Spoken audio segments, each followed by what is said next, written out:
The Anaheim Angels and the Texas Rangers have each played 155 games this season. Both teams have won 83.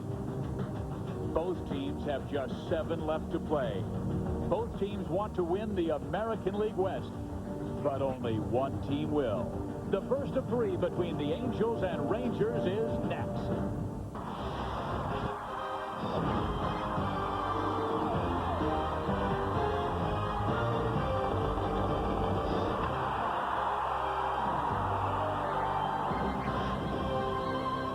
Welcome to Edison International Field of Anaheim for an American League Western Showdown on Fox Sports West. Tonight, the 2 Western leaders meet. It's the Texas Rangers and the Anaheim Angels, and a crowd of near 40,000 is expected for tonight's first game of a 3-game series. And just 7 games remain for both of these ball clubs, and Texas and Anaheim are locked up with records of 83 and 72. And hi, everybody. I'm Steve Physiak. This is the skipper, Sparky Anderson. And what a weekend it was. On Saturday, the Angels win, the Rangers lose. On Sunday, same situation. Angels win, Rangers lose. What makes it interesting, on Friday, after the Angels lost, went 2 games back, you told me I wouldn't be surprised if on Monday these 2 clubs are even. And here you go. Only time I've been right in all the years. I really believe that. I told you, I said, you know, in 2 days, this thing's going to be locked up again. This is the way it goes, because this is a fight for your life. And when your life's on the line, funny things happen. Well, we talked with the Angels skipper, Terry Collins, about being in a pennant chase. And he said these kinds of situations are what you dream about. I haven't been dreaming about much because I'm not sleeping that much. But, you know, this is what you play for me. This is what it comes down to. I don't think you get into professional baseball without wanting to be in a pennant race, without wanting to be in getting a chance to be in postseason. So I want our guys to realize that, hey, this is what every player in this league wants to do. And right now, I know there's a lot of teams that trade places with us in these next 7 days. So just enjoy it and go out and play hard. And Terry Collins says tonight he will go with everyone, including an injured player, Darren Erstad, who will start tonight, bat 5th, and play first base. Our Lexus profile, though, is on the starting pitchers, and it will be Steve Sparks, only 1 loss since June 16th, against Todd Stottlemyre, who had his best performance as a Ranger against the Angels this past Wednesday. And the sluggers will be out tonight. Jim Edmonds has been on fire in September, but Juan Gonzalez leads the American League in RBIs, and he plays for Texas. Fox Sports West presents Angels Baseball, brought to you by Southwest Airlines. With fares so low, you have the freedom to go places. By your Southern California Lexus Dealers Association. By Hoover. Nobody gets the dirt like Hoover. Nobody. And by Original Coors. Pure and simple. The last real beer. Welcome back to Edison International Field of Anaheim for the first of a 3-game series between the Anaheim Angels and Texas Rangers. 7 games remaining and 2 teams tied for first place with records of 83 and 72. Terry Collins against Johnny Oates. And to start this game, Steve Sparks, a knuckleball pitcher from Texas, against Tom Goodwin. Steve Sparks from near Houston, Texas. That's where he and his family live, and he comes inside to Tom Goodwin and misses 2 balls and no strikes. Goodwin has great speed, hitting .289 in the season with just 2 home runs, but his job to get on base. And he goes after the next pitch and flips it foul. 2-1. By the way, Steve, we have to excuse Dave Phillips, the third base umpire, if he does anything wrong tonight. He ran into a 24-year-old player on a collision at first. He's got 2 black eyes. He's bruised up all over the top. His legs are all bruised. His knees are scraped. I said, this poor guy, he can't even walk. There's a fastball that comes to the inside corner. The count goes 2-2. Well, Phillips will be at third base, and he is healthy, he says. Ted Barrett is calling the balls and strikes. Durwood Merrill at first base, and Dale Scott at second. Knuckleball comes inside and pushes Goodwin off the plate 3-2. My man Durwood's at first. That means he'll be behind home tomorrow. He's my man.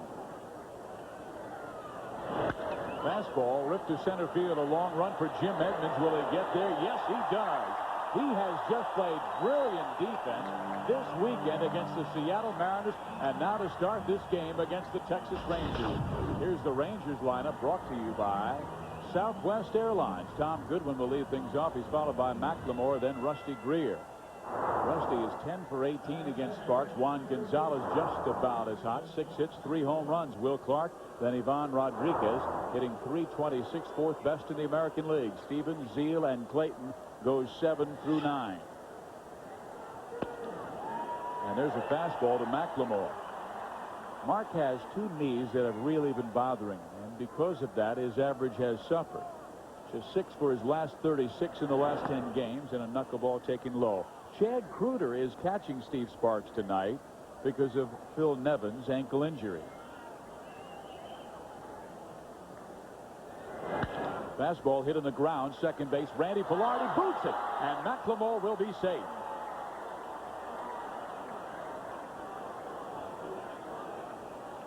The Angels defended so well in coming back against the Seattle Mariners, but that ball right in for him, it hit him on the heel. Actually, it hit him on the heel, and he knocked it away with the back of his glove. You know, you try to get it, and he knocked it away. That one thing about Randy, though, things like that, that's not going to bother him. A lot of guys that are upset, it won't bother Randy. Well, now Sparks has to go through the 2 big guns. Greer and Gonzalez combined 16 for 33 against Sparks with 4 home runs. Steve throws high. 1 ball, no strikes. What I like about Chad is a fine receiver and good thrower. Chad is what we call a bona fide catcher. That knuckleball misses. 2 balls and no strikes. And you might remember Chad Kruder caught Dennis Springer last year, so he has the knowledge and the experience of catching a knuckleball pitcher, and that is not easy. Knuckleball bounces and controlled by Kruder. I had Chad at Detroit. The one thing that he can do exceptionally well. Now, maybe he's not Rodriguez. You know, let's face it, there ain't too many of them. But this guy is a bona fide major league catcher. Greer takes. It's 3 balls and 1 strike. Steve Sparks said earlier today the one thing he must do to be successful against Texas and the likes of Greer and later Gonzalez, get ahead. Well, he's fallen behind 3 balls, 1 strike. He has Erstad at first base. Aaron making the start tonight despite that left hamstring problem. His knuckleball has been inconsistent, and he can pitch behind in the count. Fastball is ripped foul. Now it's full 3-2. Not when you're throwing at 77 miles an hour. Even in my heyday, I can handle that. Not much beyond it, but I can handle that. Well, there's a guy who can eat up some 77-mile-an-hour fastballs, and that is Juan Gonzalez, who is waiting next. But right now, Sparks has to deal with Greer. McLemore at first base. He goes. The pitch is swung on, hitting the hole, left field, base hit. McLemore turns second and goes to third, and Texas has something cooking here to start this game.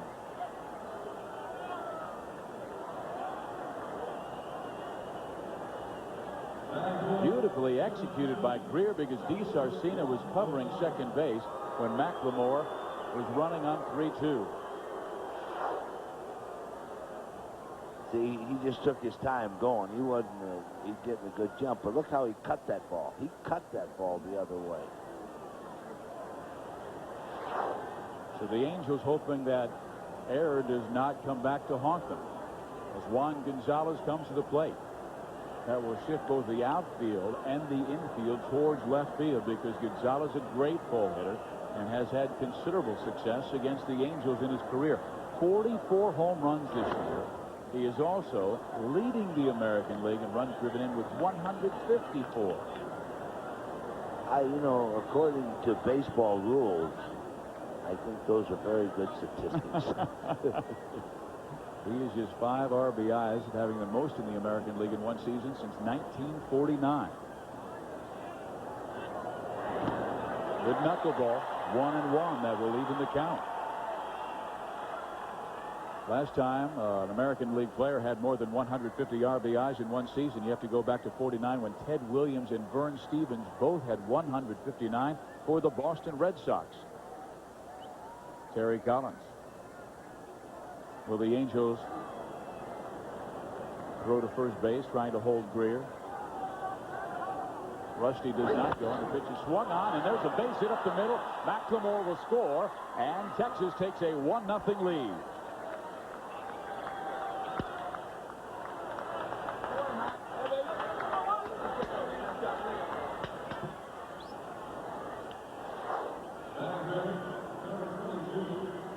It's a knuckleball that it didn't do nothing. It just stayed up there. That knuckleball just stays right up there. See, it doesn't do nothing. He's very lucky that he can be very pleased that that ball didn't leave the ballpark. Gonzalez was waiting for it to come down, and it never did. It just got the top of it, slammed it into center field for a base hit, so Texas takes the early advantage on Anaheim. Now Will Clark. Kruder takes that fastball. I mean, he may have been crossed up. He's going out to talk to him, and he usually means he said, hey, you know what signal I put down?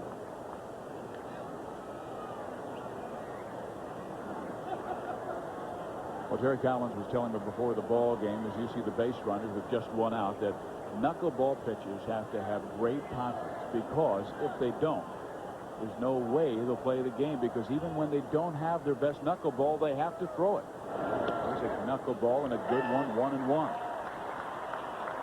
Goodwin flied out. McLemore reached on Velarde's error. Greer singled to left. Gonzalez singled him in. There's Chad Kruder.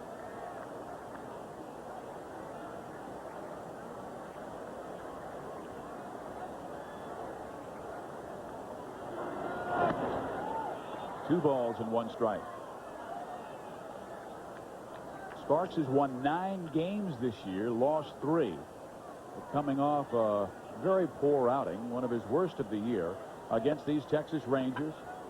Last Thursday, bombed in just 1 2/3 innings. And that knuckleball drifts low. Now it's 3-1 to Will Clark.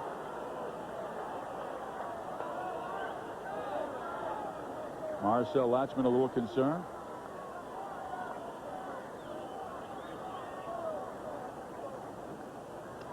It's a fastball right here. He wants it away from him. He didn't get it away. And Clark lines it to Erstad. He'll have no other play, but still a marvelous play by Darren Erstad, coming back from that leg injury. See, now, people will say, well, we'll pretend. We'll pretend that Erstad goes 0 for 4 before anything happens. We'll just pretend that. I told you before, when he is in the game, he will do something to help your club. What would be the difference if he went 3 for 4 and drove in no runs or prevented a run with that play? Do you see the difference? He does something to always help your club. And that's why Erstad, for me, they can talk all they want, is about as good a player as you could go get. And there's a chance that would have scored 2 runs, because hit by a left-hander was hooking and could have twisted down that right field line and scoring both Greer from second base and Gonzalez from first base. Here's Ivan Rodriguez. And I love to watch a player that has that type of effect on the game, whether it's offense or defense. You have that effect on the game. Rodriguez has that kind of effect on the game, offensively and defensively. There's a knuckleball lifted foul. It will be out of play, and the count goes 1 ball and 1 strike. Well, I call Rodriguez Fudge. I call him a defensive weapon. Those are weapons. And just imagine, they're both, what, 23, 24 years old. They haven't even had a chance to grow up yet.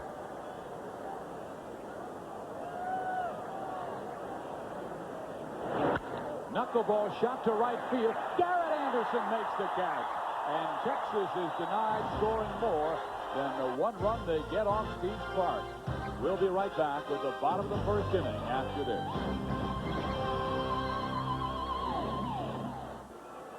Bottom of the first inning in Anaheim. The Rangers take the early 1-0 lead. Right now, let's check out the lineup that Terry Collins took to home plate. He will lead things off with Greg Jeffries, who is playing with both an elbow problem and a hamstring problem. Randy Velarde is hurting with an elbow. Jim Edmonds with a wrist. Tim Salmon's left foot. Darren Erstad's left hamstring. Garrett Anderson, he's healthy. Chad Kruger, he's healthy. Paco Martin has had knee problems, and Gary DiSarcina, healthy. We've got 3 healthy guys in the lineup. I'm going to tell you, that isn't bad. When you come out in the dugout as a manager and you say, well, let's go now. We got 7 to play to win it. And I got 3 healthy guys. Boy, let's go. Well, here's Todd Stottlemyre looking for his 14th win this year, both with St. Louis and Texas. A 3.8 earned run average. It's almost a run higher with Texas. And the first offering to Greg Jeffries is fouled off. Greg has always done well against Todd, both in their days when he was facing him as a Philadelphia Philly against Stottlemyre as a Cardinal, and earlier when he was a Kansas City Royal and Todd was a Toronto Blue Jay. Fastball rides high. Matter of fact, Greg Jeffries' first home run as an Angel, only home run, came against Stottlemyre last week.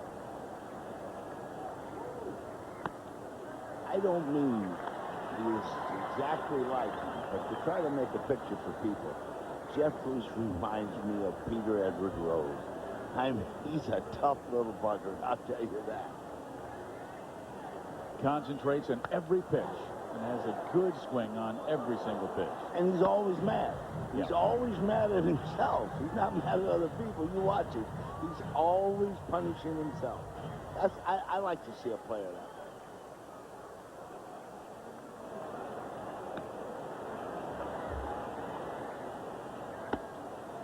Stottlemyre tries to dot the outside corner, but just does miss. The count's full, 3-2. There's Johnny Oates. His club has gone from first place to second place. Now Jeffries with a ground ball to Royce Clayton. Closes up and throws out Greg by a step and a half. The Texas defense has suffered. They have Todd Zeile at third base, who's made 12 errors this year. Royce Clayton has made 7 since coming over from St. Louis. Mark McLemore has been solid at second, and Lee Stevens is at first for Will Clark because he's playing with a broken toe. Rusty Greer, Tom Goodwin, Juan Gonzalez in the outfield. Rodriguez is the best in baseball at catching. Just 26 years old, and he's already won 6 Gold Gloves. That ball lines sharply in the alley, left center field. Velarde will have at least 2. Goodwin made a great save to keep him at 2.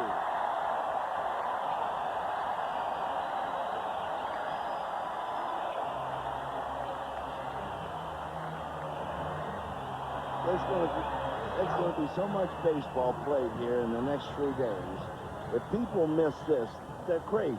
Now, I'm going to tell you something. They're going to see as much baseball as you want to see wrapped up in 3 games. Now, look at this play. You know, I'm going to tell you something now. You're going to see some things before this thing's over. You say to yourself, well, we've already seen Erstad play. We've seen Anderson, and we've seen Gooden.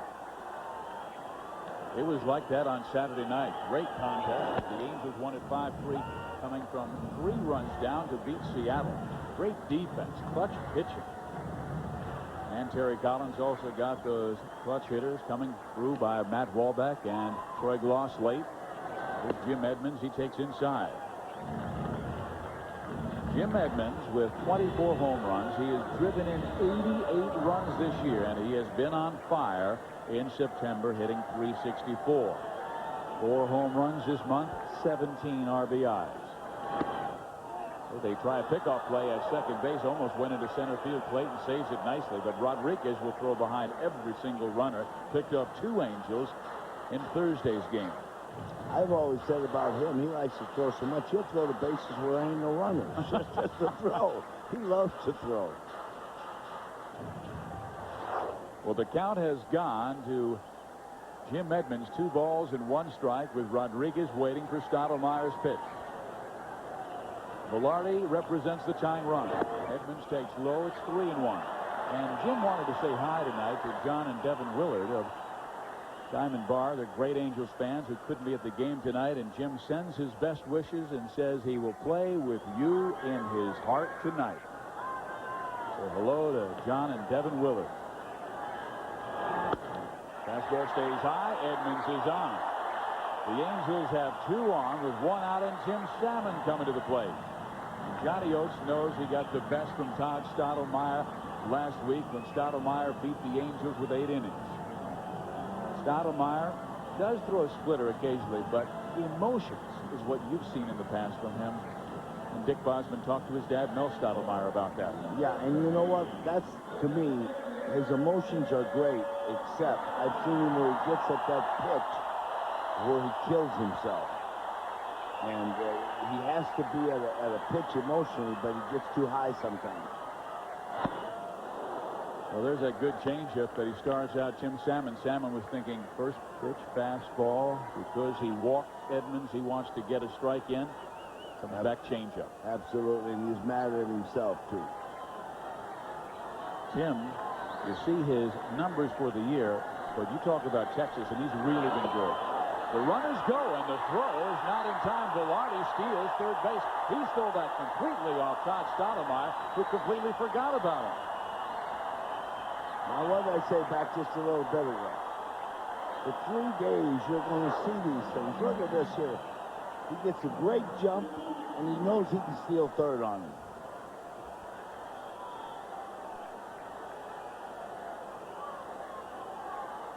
I mean, Rodriguez can't do no more than back around and fire. And Salmon takes low. So the count has gone 2-1 to Tim Salmon. Stottlemyre going for the strikeout. With St. Louis, he won 9 games, and when he was traded to Texas, he was ranked 4th in the National League in strikeouts with 147. So he can get his strikeouts.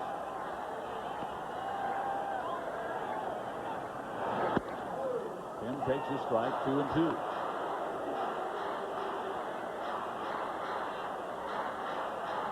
Salmon would love to get it in the air. And deep. I wish fans were able to feel what Johnny Oates is feeling now and what Terry Collins is feeling. One's begging for a base hit or a run here, and the other's begging for a ground ball double play. That's low. 3 balls, 2 strikes. Stottlemyre against Salmon. Johnny Oates' team lost the last 2 to the Oakland Athletics in Arlington. Terry Collins, Angels won the last 2 against the Seattle Mariners by just 2 runs each night, Saturday and Sunday. Velarde at third base. Edmonds first base. The pitch misses. The bases are loaded. And here comes Darren Erstad. How about this? The kid who has missed 27 of the team's last 42 games because of hamstring problems, and it is still not healthy, will come up. And it wouldn't surprise me if he took him deep. Well, there are about 40,000 fans here in Anaheim who are hoping for just that. He started against Texas, got 1 base hit, then they had to take him out of the game because he was limping noticeably running up the first base line.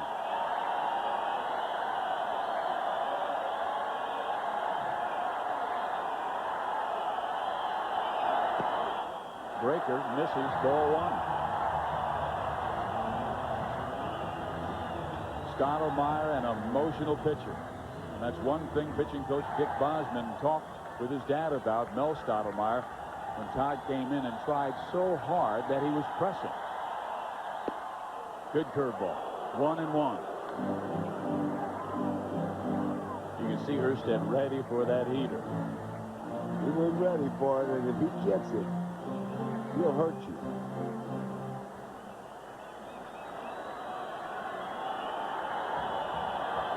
The bases are loaded. Erstad swings and misses. It's 1-2.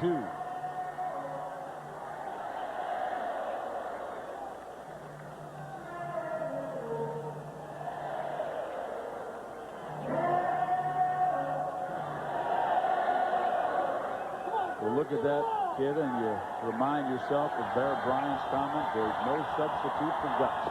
He swings and misses, striking out, and there's a big strikeout for Stottlemyre in the first inning.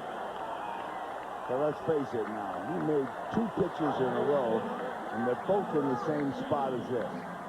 That ball is a breaking ball in the outside corner.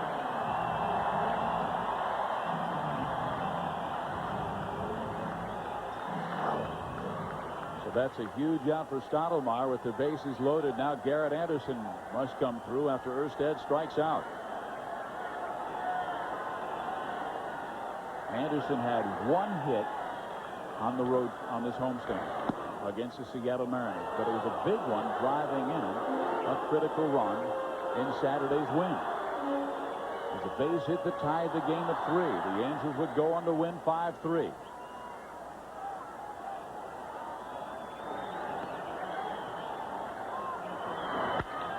Shot down the left field line, but now Garrett's in the hole, 0-2.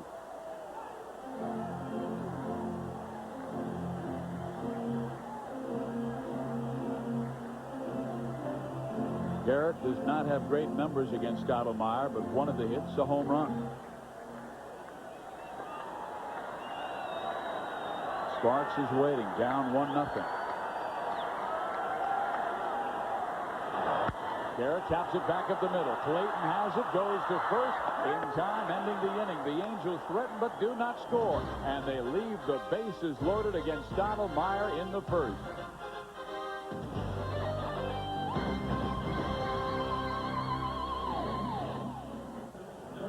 If you've enjoyed 1999 season seats are already being sold. Deposits are being accepted. Please call 714-940-2159 for more information. The Angels theme is red, white, and blue until the race is through. So they're asking Angel fans to wear these next 3 nights as they take on these Texas Rangers.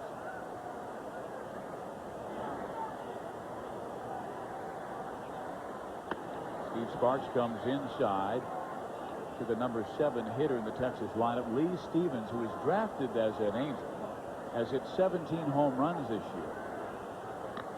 And fouls that offering back, 1-1.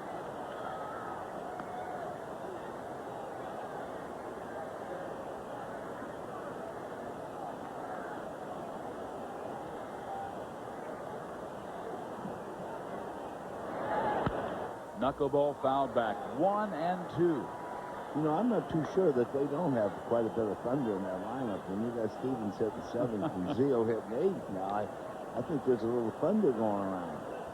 Well, they do have it with Greer, Gonzalez, and Clark, 3 athletes with over 100 RBIs. Sparks comes back and tries to get Lee Stevens with that high fastball. It misses, 2-2. There's Zio. Last year he had 31 home runs for the Los Angeles Dodgers. Ball stroked towards left field and deep and foul. But Texas always has been a high-scoring team this year. 288 team batting average, first in the American League, almost 6 runs per game. That's second. On-base percentage, that's almost 36. Those are numbers you'd love to see. I think without being an Einstein, they might be a little shortened. The guy's throwing it from 60 feet 6 inches. Well, Johnny Oates has had the offer. There's a base hit to right field, so Stevens is on. Garrett gets there quickly and will hold Lee to just 1 base. They are hitting Steve Sparks hard to start this ball game, much like they did in Texas this past Wednesday.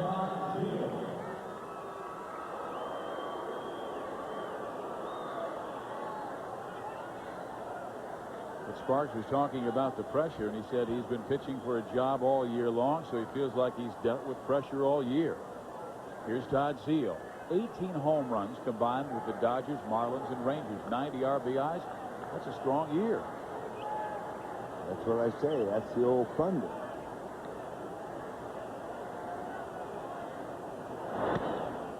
Knuckleball in there. Strike 1.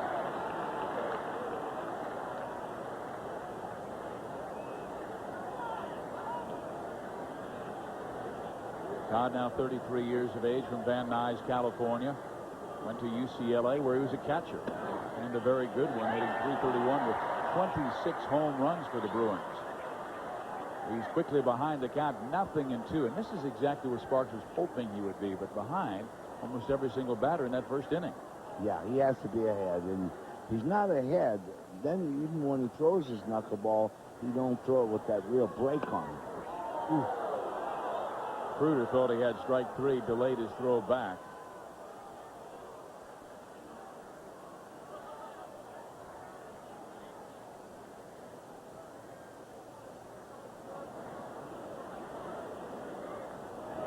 Knuckleball hit in the air and deep to right center field, and that will go up against the wall.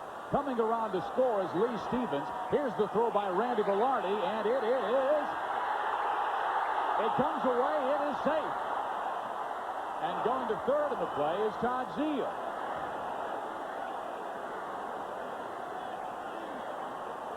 I'm going to tell you something.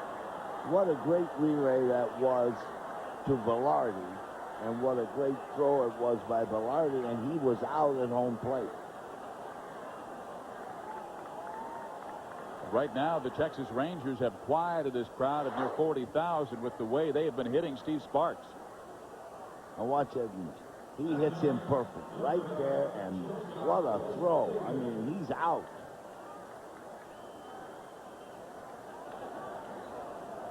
He blocked him well, too. Really blocked him well.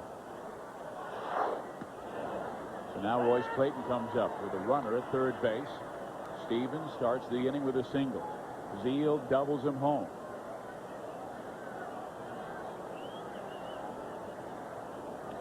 Angels have 2 errors right now in this game. One by Velarde. There's a ground ball, second base. Randy holds the runner, throws out Clayton. 1 big out.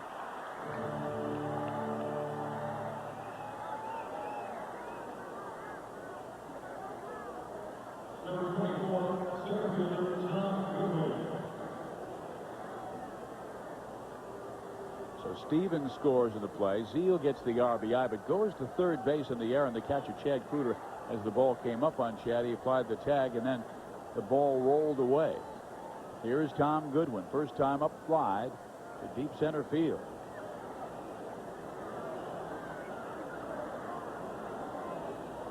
Well, Sparks looking for his first strikeout, and he needs one right here.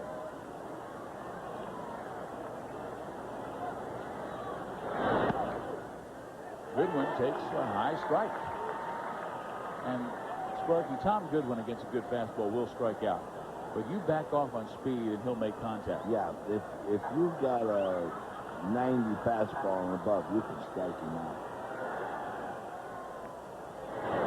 Knuckleball, strike 2. So now Sparks has Goodwin on the defense. But remember, he had Stevens 0-2, and Stevens rocked him for a base hit. Texas has taken an early 2-0 lead. So the Angels must come from behind again, but they've done that well this year. He swings and misses, striking out. So a big strikeout early in this ball game.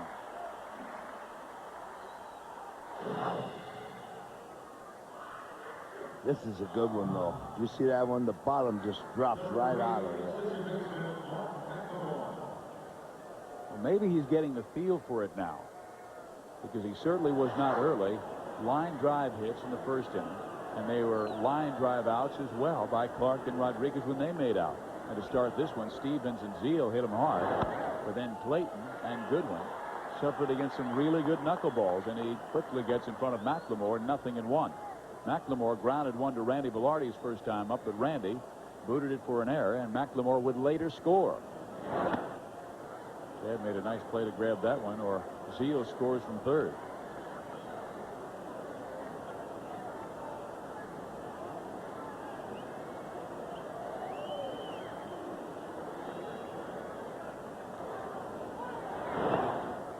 Well, he's blocking it nicely. He's just a good catcher, Steve. He's a fine receiver. That's 2 now as he slid outside to corral a knuckleball. Now takes one right in the dirt. Knuckleball in there, 2-2. So the Angels need one more strike to get out of second inning trouble. They're down 2-0 to Texas.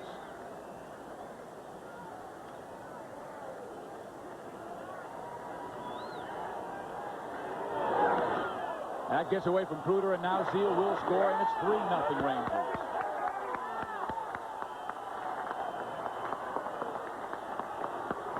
Well, we're talking about what a great job he was doing with that knuckleball, was dancing forever. This one shot up. Watch this. See that? And hit right off of the heel of the glove. Right off of the edge of the glove.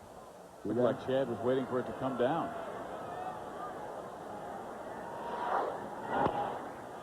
Now McLemore hits a ground ball right back to Sparks, but Steve Sparks would rock for 3 runs the first 2 innings. And the Angels must come back against a talented pitcher in Todd Stottlemyre. Against the New York Yankees. There's a good pitch by Stottlemyre in for strike 1 against Chad Cooter, but really a wonderful moment. And I like the way Cal did it. He didn't have a lot of pomp and circumstance, didn't take away from the pennant races or what McGuire and Sosa are doing. Just said, Skipper, just scratch off my name. I think I'm going to call it a night. And the Yankees, when the first out was made, came out, half step of the dugout, and applauded for him. And very beautiful moment. Yeah, but you know Cal, and that's him. Cal's got a class like McGuire and Sosa. They're class people. 16 years he had played baseball without missing a game, from 1982 to 1998. It's been a great year for baseball.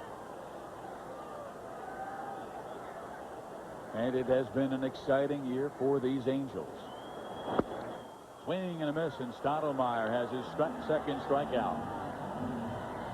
Boy, he looks good. He has been very, very sharp his last 3 games now. You make pitches like that, and you got a chance to win. His last 3 games against Minnesota, Tampa Bay, and Anaheim, he has given up just 7 runs now in 24 innings. Here is Paco Martin playing third base tonight for the Angels, and he goes after the first offering, strike 1. Paco hit 300 last year for the Chicago White Sox, 350 the year before, but only hitting 222 with the Angels. Just his 3rd start in September. And he flips it foul to Stottlemyre very quickly in front, 0-2. I still believe he's one of those guys that's really a usable player on the club. He knows his job. He knows how to go about doing it. He's not a complainer. I think he's a very usable player. Oh, no question, because he can play second, short, third base. He's played the outfield for Terry Collins at times this year. And he swings and misses, and Stottlemyre has struck out 3 of the last 4 Angels that he's faced. Look at this person. That's what I said. You keep making pitches like that, you got to get a lot of people out. 2 outs in the second inning. Stottlemyre loaded the bases for the Angels in their first with just 1 out, but came back to strike out Erstad and got Anderson on a ground ball to short. Now Gary DiSarcina. Fastball hit foul, out of play, strike 1. And Texas really still considered the favorite to win the West. I mean, Terry Collins was saying he picks up the paper every day and reads how the Rangers are better than the Angels, and then he says, well, we'll see. Johnny Oates says he picks up the newspaper and reads how the Rangers should be 10 games in front, and he says, we'll see. There's a ground ball hit to third. Zeal has it. Throws out Gary, and Stottlemyre with a great second inning. We'll be back for the third with the Rangers leading by 3. Player has 1 consecutive game, Sparky, starting a new streak. Look at him. Is he cute? And his daddy can tell him, 20 years from now, you were there. That final week, a marvelous playoff in the American League West between the Texas Rangers and the Anaheim Angels. Steve Sparks goes against Rusty Greer, single to left field his first time. Knuckleball, pop foul, and it will be out of play.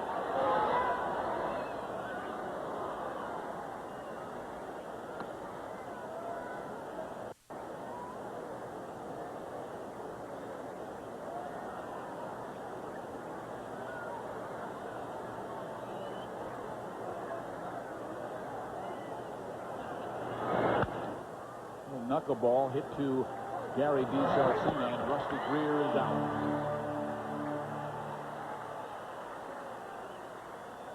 Juan Gonzalez came into this game with 300 home runs, and he's only 28 years old. One of the youngest players ever to hit 300 that early. 6th youngest, as a matter of fact. As you look at Jimmy Fox, Ken Griffey Jr., Mel Ott, Eddie Matthews, and Mickey Mantle, that hit his 300 this weekend. Now has 44 this season. But he has pounded the Angels in his past. He has 25 home runs against Anaheim. And he's an RBI machine. Drove in number 155 in the first inning with a single up the middle to score Mark McLemore from third base.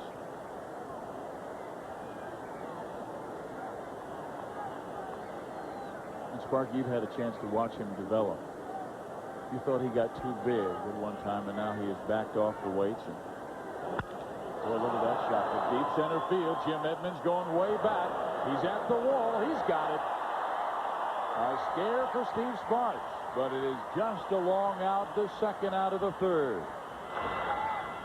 Yeah, he got himself too big. That happens on those weights sometimes. People, this fly ball here, he just didn't get it. What he did was that ball was hit out towards the end, see. As strong as he is, though, look at the carry he got out of it. He is so strong. Edmonds getting a good jump, reading the wall, and making the catch.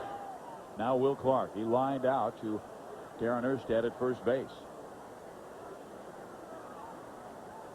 Texas with a run in the first inning and 2 in the last.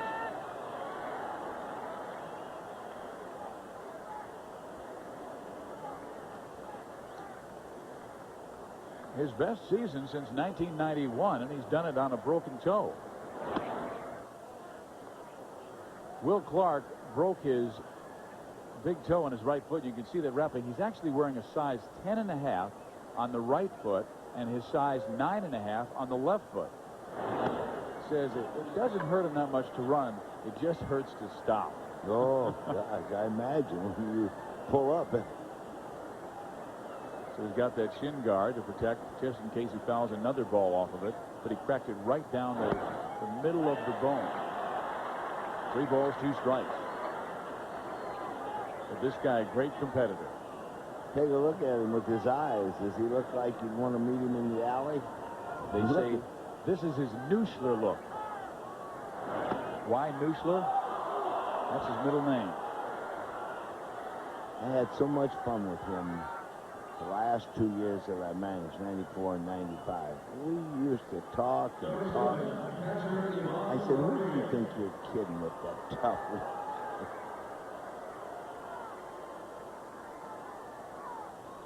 A couple of intense first basemen there, and Will Clark and Darren Erstad as Ivan Rodriguez steps in. He lined out to end the first inning. Texas scored 1 in the first, 2 in the second. They're in the third with 2 out, and Will Clark at first base. Knuckleball surrounded by Kruder. His knuckleball was moving.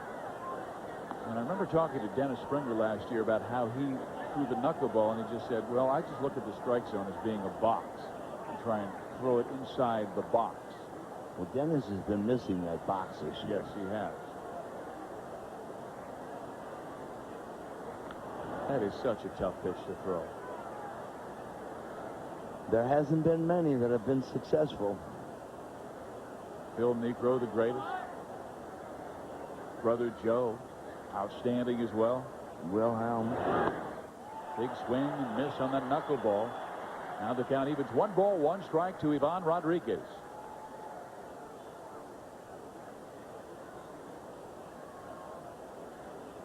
But Terry Collins saying you've got to have courage to throw it, because even when you don't have it, you still have to throw it. Some other pitchers can say, well, my curve isn't working tonight, I'll go with the slider.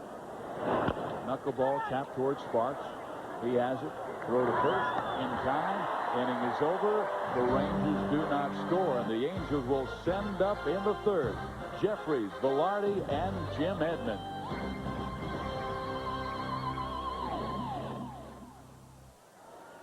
And at Edison International Field, as the theme this week is red, white, and blue until the race is through. And there are still plenty of great seats available for all 3 games against these Texas Rangers. Tomorrow, the Angels send Chuck Finley to the mound against Rick Helling. And there's Greg Jeffries with a ground ball to Mark McLemore. 1 out. Saturday at 12:30 on Fox Sports West, Navy takes on Sean King and the Green Wave. Then the Rice Owls meet Heisman hopeful Ricky Williams and the Longhorns. And Darrell Bush leads Baylor against number 15 ranked Colorado. It all starts Saturday at 12:30 on Fox Sports West. Ricky Williams might be a Heisman hopeful, but he's been roughed up by UCLA and now Kansas State. Here's Randy Velarde. Velarde went to a Texas school, Lubbock Christian, where he was an All-American and set all kinds of records. Stottlemyre has been right there on first pitch strikes. Sparks has not. Well, he's throwing well. And Steve just didn't have good control of the knuckleball early and was throwing it right over the heart of the plate. And not only were they knocking it for base hits, but even the outs were hit hard. Good curveball. 1-2.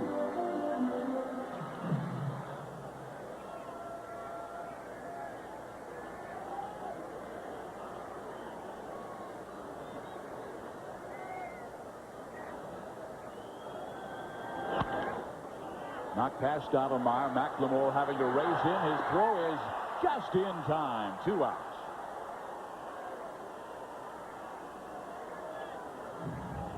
McLemore made a good play on that ball.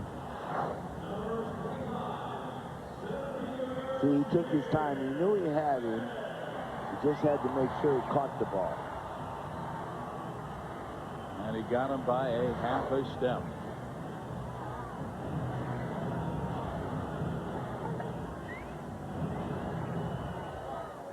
So now with 2 outs, the Angels had Jim Edmonds to the plate. He walked his first time up. The Angels had a threat going in that first inning, but could not score. They loaded the bases after Velarde doubled.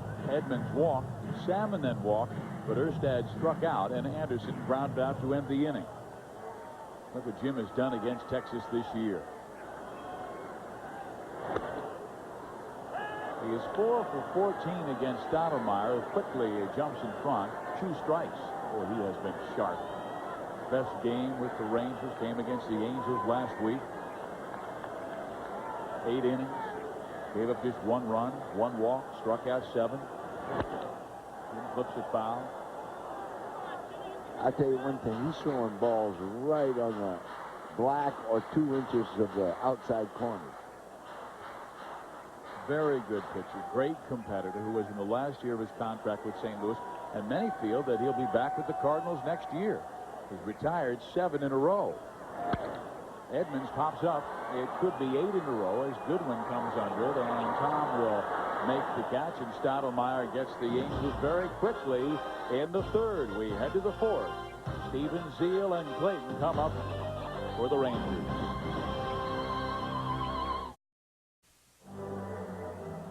Texas has a 3-0 lead, and you see that man way out in center field. That is John Stapp, 47-year-old freelance graphic artist, a longtime Angels fan, and he wanted to show his support for the team and motivate other people to show theirs.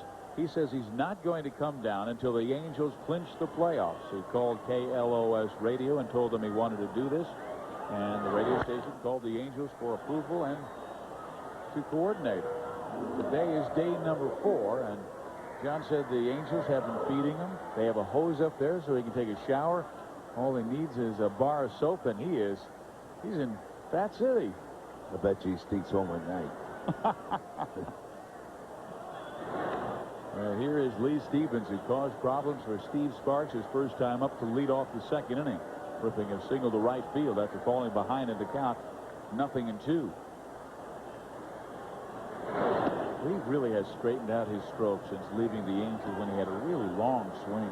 Yeah, long swing, and you could pitch him up. Oh, so easy. He went over to Japan, and that's where he got the abbreviated stroke that he has now, where he holds it close to his body, and then will bring it back as the pitcher delivers home. He was a teammate of Hideo Nomo in 1994 with the Kintetsu Buffaloes. And he played in the same league as Shigetoshi Hasegawa, so he probably knows Shiggy a little bit. Went up to the knuckler and flips it in the air right field. A long run for Garrett Anderson, but he gets there for the first down.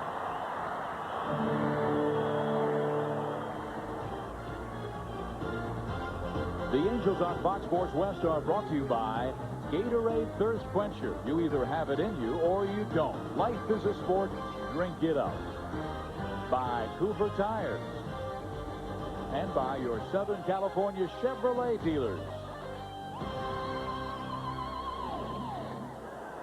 Now Todd Zeile, and he takes a knuckleball for strike one. Zeile almost hit one out of the ballpark his first time up, doubling off the wall in right field. And he had only one home run in his previous 40 games, but has hit 2 against the Angels in the last week. He was hitting 186 the last 2 weeks coming into this game. That has to be hard moving from team to team to team in one season. I think it'd be a little difficult. There's a line drive that is past Erstad. Sparks will cover, and Velarde's play is not in time. Zeile beats it out.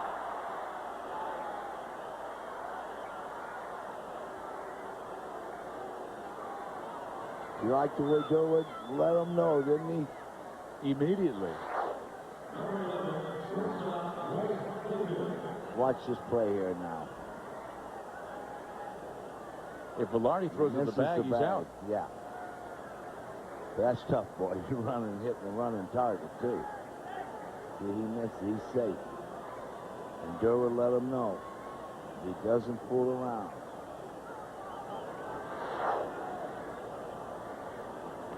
So 1 out, 1 on. Angels down 3-0. They must come back again, something they have been very familiar with this year. 44 of the Angels' 83 wins are come from behind victories. Now Clayton taking a knuckler that rolls inside. You might remember the Angels going to New York. First 3 games they won, they were down 2-0, 4-0, 2-0 in those 3 wins at Yankee Stadium. Tim Salmon came through in the clutch in New York. Now he's got to come through in the clutch against a very good pitcher in Todd Stottlemyre, who seems to be on his game early.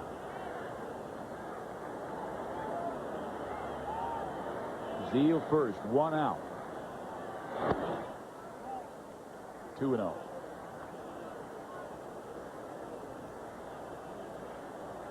Stottlemyre has opened with 3 shutout innings. Roughed up a little bit in the first inning, but left the bases loaded for Anaheim in the first. He's been perfect since, and he's retired 8 in a row.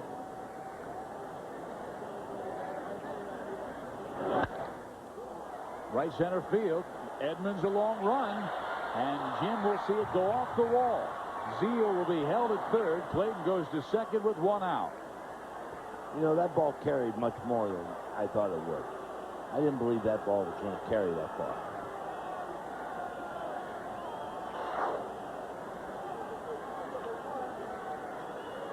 The ball just kept carrying and carrying.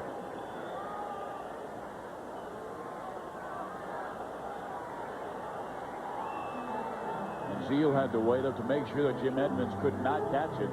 Marcel Latchman, meantime, will go for a visit with Steve Sparks. You know where the mistake is made? Now, see, that's where base running, where you're totally wrong. You got 1 out. If you had no outs, it wouldn't matter. He goes all the way down to second and stands there and watches. You think if Edmonds catches that ball on the run going that way, he's going to bounce off that fence? You mean to tell me he can turn around and throw him out at first? Zeile has to be standing on second. When the ball lands, then he scores.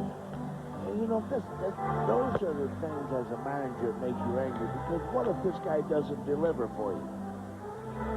You've lost a run because of base running.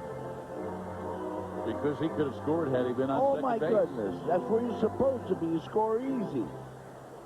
Right now it's Texas 3, and Johnny Oates trying to blow this game open right now as Tom Goodwin will come to the plate. He beat the Angels on Thursday with an 8th inning clutch base hit to right center field. He's 0 for 2 in this game, flying out, striking out, and Kruder corrals it again as it breaks low and away.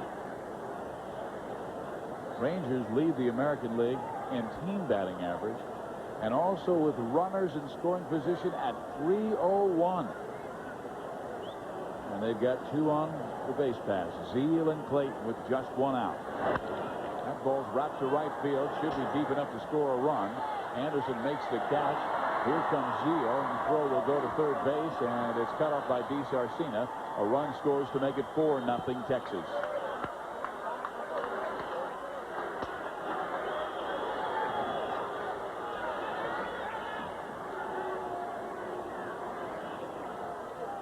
And Terry Collins knows that the Angels starting pitcher Steve Sparks may not have it tonight. You saw Jeff Juden warming up in the Angels bullpen.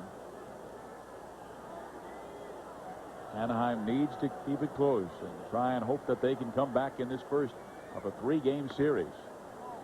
Chuck Finley goes against Rick Helling tomorrow night. It'll be another 7:05 game, and tickets are available. Tickets available at the Edison Field box office or charged by phone by calling 714-663-9000. Knuckleball in there, 1-1. He's throwing some very good ones. But they're about 50-50. Can't be 50-50. No, 50 is not good.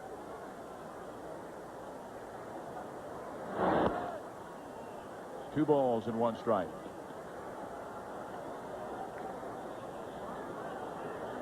Terry Collins had exactly what he wanted. His club even with Texas to start this homestand. Well, that knuckleball just knocked down. It didn't break very much at all. Clayton at third base. Angels had a similar situation. 2 out. Ball jumped off Kruder's glove to a run to score in Todd Zeal in the 2nd inning.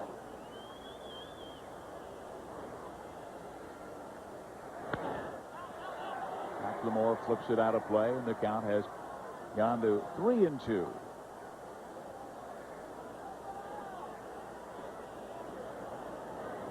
Marcel Latchman has so many wounded pitchers. Sparks coming off of an elbow problem a year ago. Last 2 starts against Texas, he has been rocked. He won his first 2, and last Thursday, I should say, he lost to these Rangers. Now he walks McLemore, and Greer comes up, and this is the part of the lineup that has just punished him in the past. Greer and Gonzalez are combined 18 for 35 now, and I don't know how much longer Marcel's going to let him go.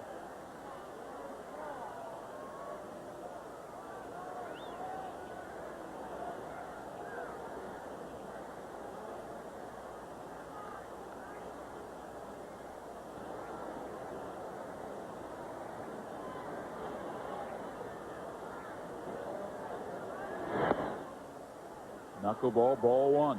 And his real good one is a ball. You know, the one that's really breaking, extremely good for him, it's always a ball. It's hard to manage a knuckleballer, isn't it? Very tough, because you just don't know when. You don't know when to go get him. Or what do you say when you go out to the mound?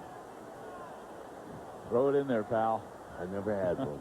You never. That's right, you didn't. Cincinnati, Detroit. Clayton, McLemore, good speed in the base pass.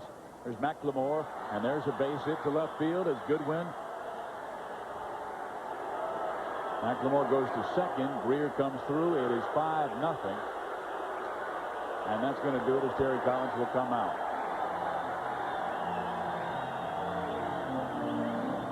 Well, Steve Sparks, for the 2nd straight start, did not have it against the Texas Rangers, the most feared offense in the American League this year.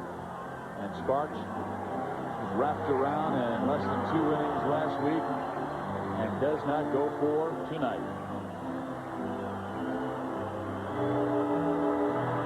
Steve Sparks is responsible for 2 runners on the base pass.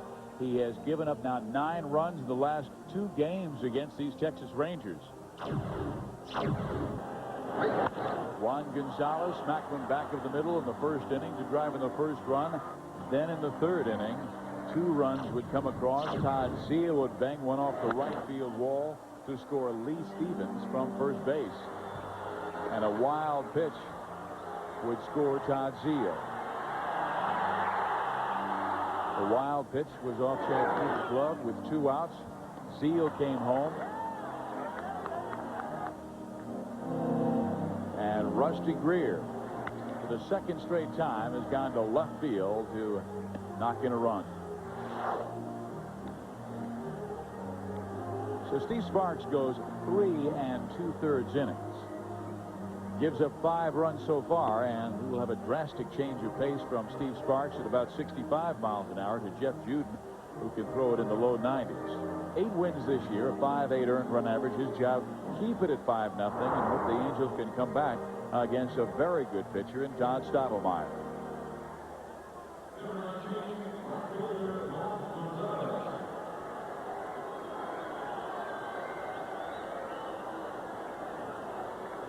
Two on, 2 out. Juden against Juan Gonzalez. Gonzalez has singled to center field to drive in a run and fly to center field.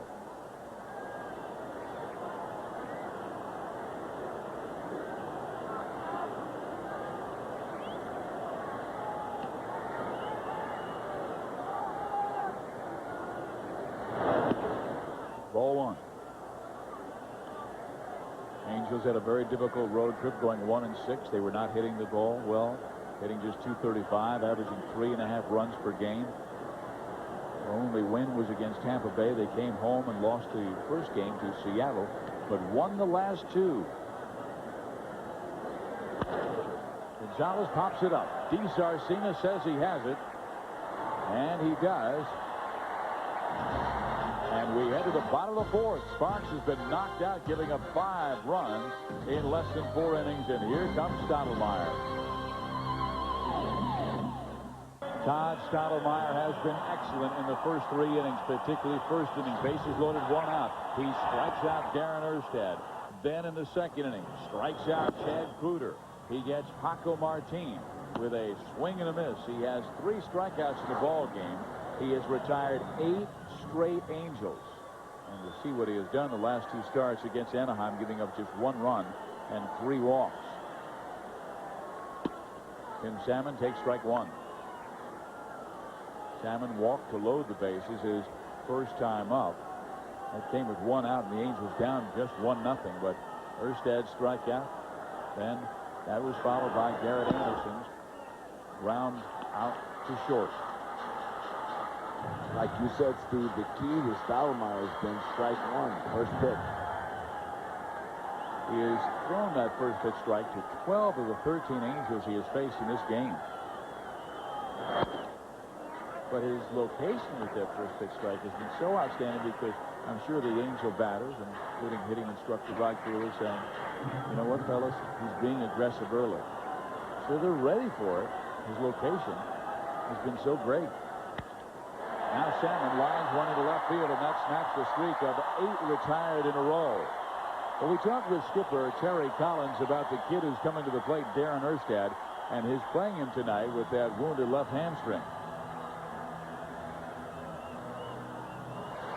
Well, I'm going to start Darren. He's run the bases.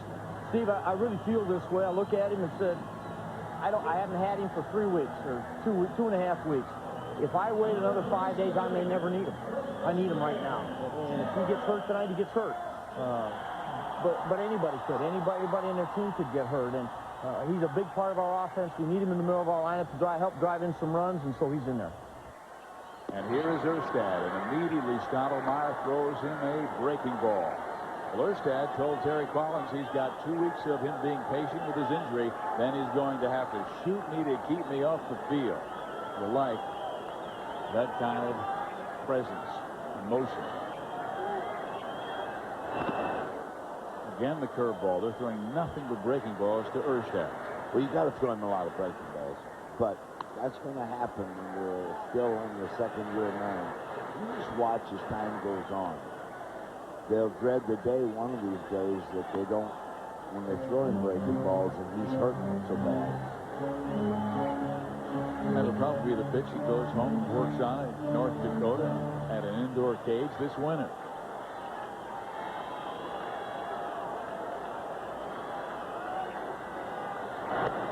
I asked him why he doesn't stay in Southern California in the offseason, and Darren simply said, Southern California's got poor ice fishing.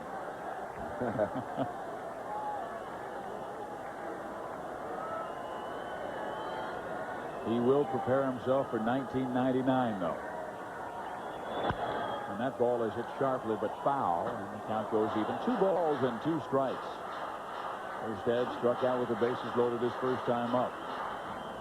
The first and only opportunity the Angels have had to score runs against Todd Stottlemyre.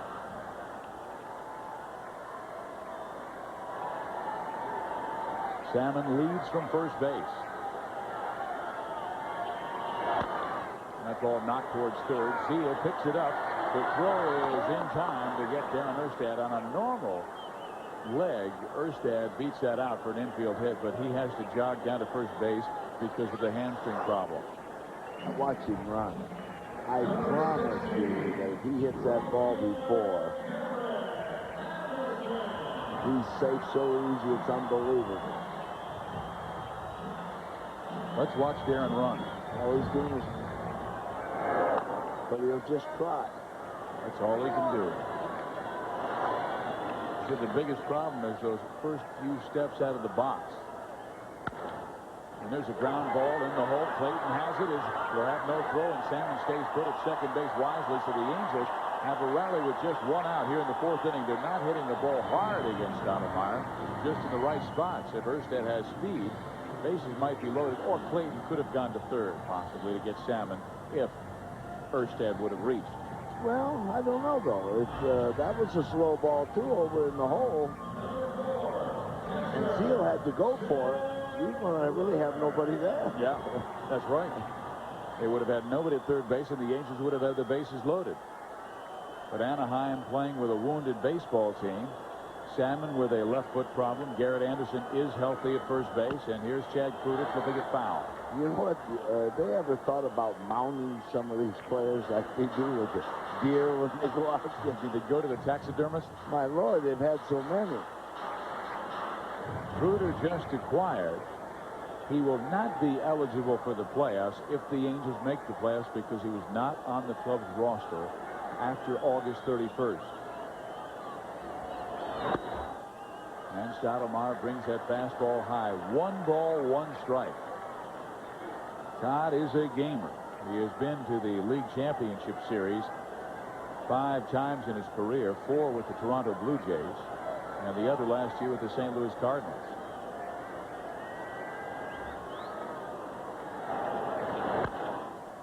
Breaking ball hit foul, 1-2. Stottlemyre has pitched in 2 World Series, both with the Blue Jays. 4 games in 1992. Did not give up a run in 4 games. And he pitched 1 more game in 1993.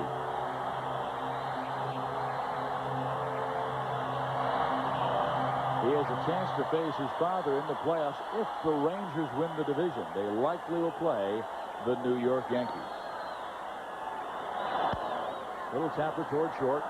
Clayton goes second, 1, first base, safe.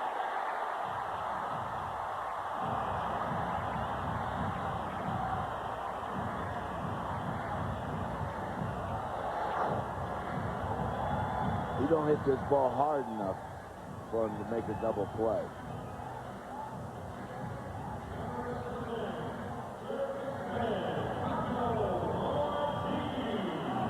Gives him a good feed, though. He really gave him a good feed. Garrett Anderson did a nice job breaking up that double play, going in hard to Mark McLemore. Kreuter beat it by just a step. Now it's Paco Martin. And Stottlemyre may not have to throw a strike to Paco. He has gone out of the strike zone for his swing. First time and now second time. Well, when you haven't been playing much, I tell you what, it's pretty hard to have a good zone on that strike zone.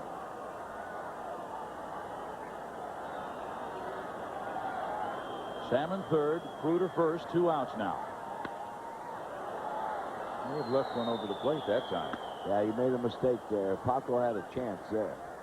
I don't think he's going to see a strike on this pitch.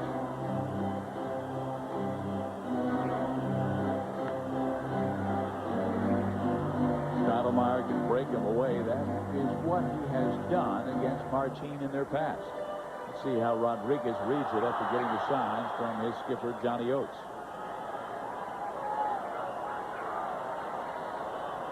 They will go away. You don't give him a breaking ball away. And Martin reaches for it. Give him a fastball away. He's using first side.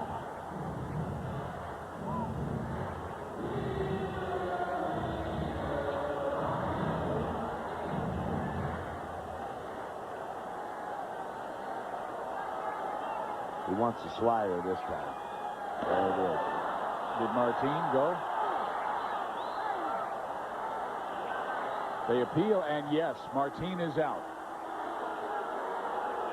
Conklin never left home plate and should have been running after checking his swing, but he was waiting at home just in case he did not go around. But you see the swing. He did.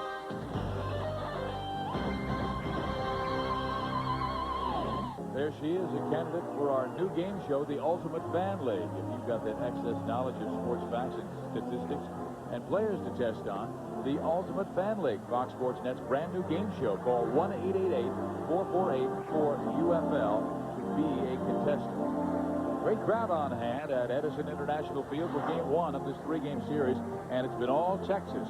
Both pitcher Todd Stottlemyre and the offense that has now knocked Steve Sparks out of the game, and Jeff Jude will now pitch to Will Clark, Ivan Rodriguez, and Lee Stevens.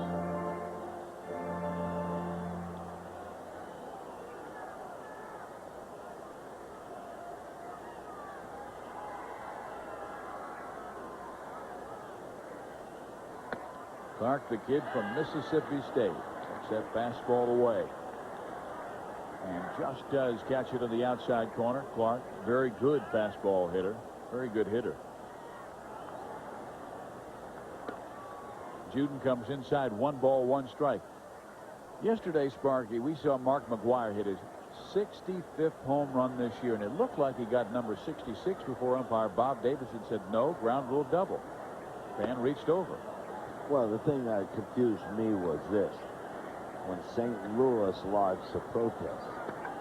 Can't lodge a protest. The rule book states no protest can be made on a judgment call. Now, they know that. They've all been in baseball long enough to understand the rules. Now, what do they want baseball to do? Change the rules for McGwire? No, you can't. I don't know if it was a home run or not, and who cares, but you can't protest it. The man just made a bad judgment call if he was wrong. That's not at all like the George Brett situation with the pine tar and the bat where you could physically see the evidence. That's in the rule book. That's in the rule book. Anything in the rule book can be protested. Yes. Anything out of the rule book, it's just tough luck on you.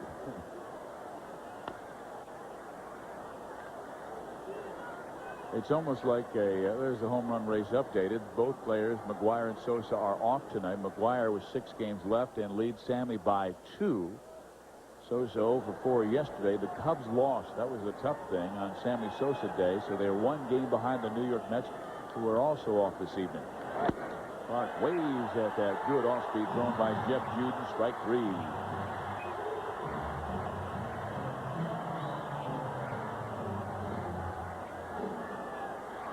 Well, here is Ivan Rodriguez, who has had a complete season, one of the candidates for MVP this year. He has a .296 career average, tied for the highest by a catcher in the last 50 years. Manny Sanguin did that. And he has hit .325 this year. And you talk about the heat in Texas. That's impressive.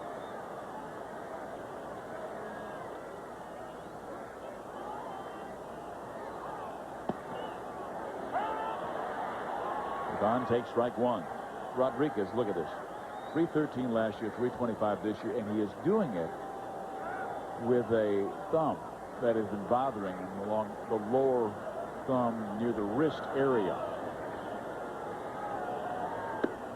There are times where he'll have to turn his glove just to take some of that pressure off of his thumb when he's receiving, because it seems like anytime there's a pitcher in the game with a heavy sinker, he says it just pounds him on the heel of his hand. Thing I like about him, he plays. Johnny says he gets into arguments with him all the time about trying to take him out and give him a day off and rest. Ivan argues to get back in. Johnny's a former catcher. He knows the wear and tear of that position.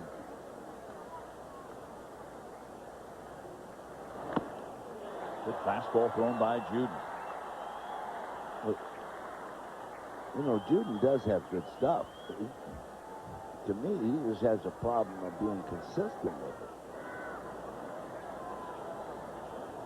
Pitched brilliantly his first game with the Angels against the Detroit Tigers.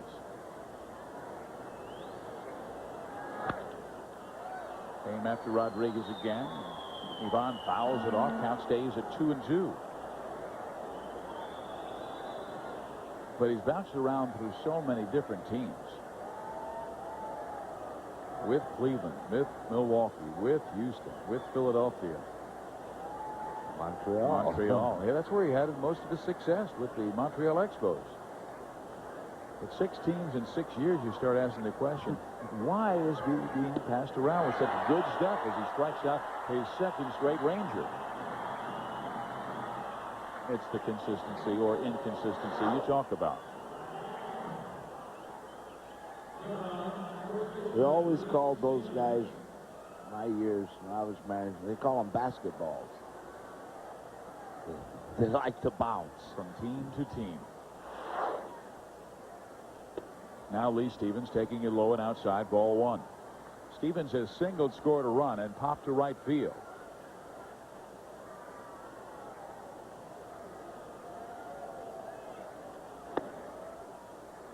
Two and 0.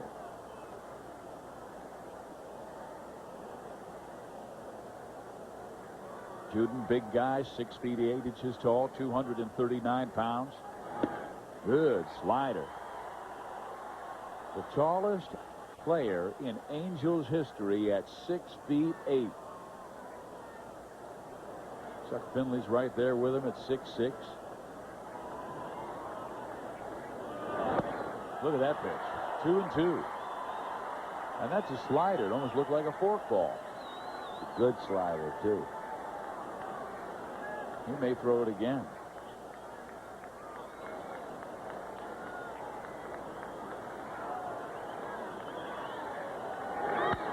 Nope, came fastball, popped him up. DeSarcina drifts out towards center field to make the catch, and Jeff Juden gets the Rangers 1-2-3 in the 5th inning.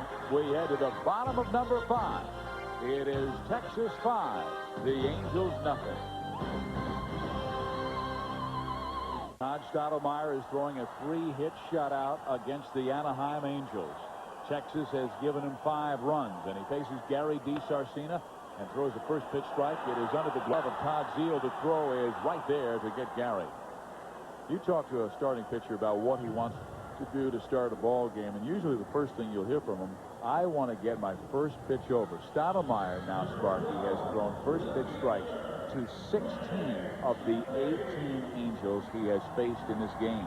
And that's why it's so far been an easy game for him. He's been incredible. Now Greg Jeffries, who's grounded out twice, once to short, once to second. Now, how about that? Ball 1. We got ourselves a rally. Yep, we got a big thing going here.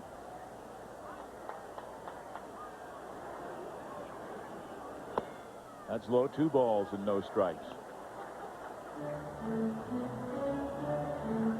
Well, it's like you always said. If you've got a hill to climb, waiting won't make it small. So the Angels have to start their rally right now. And Jeffries sends one back up the middle for a base hit. A 1-out single by Greg Jeffries. He's going for second and is there safely as Goodwin bobbled the baseball in center field.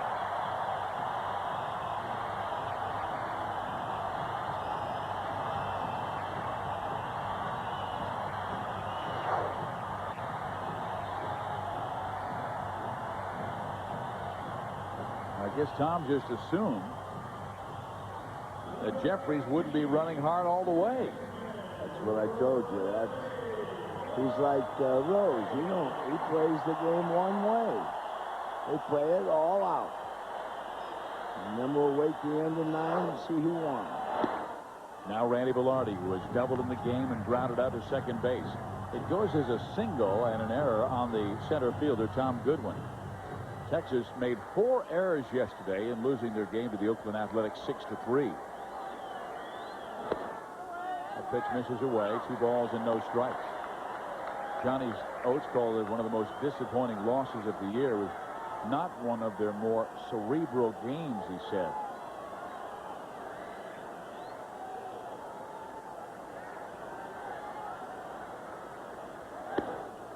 Fastball right there. 2 balls and 1 strike.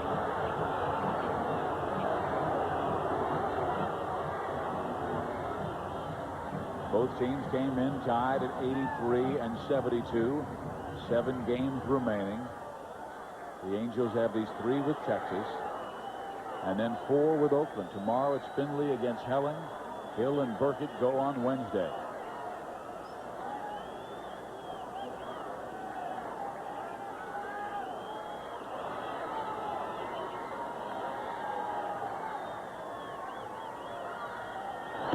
Good curveball.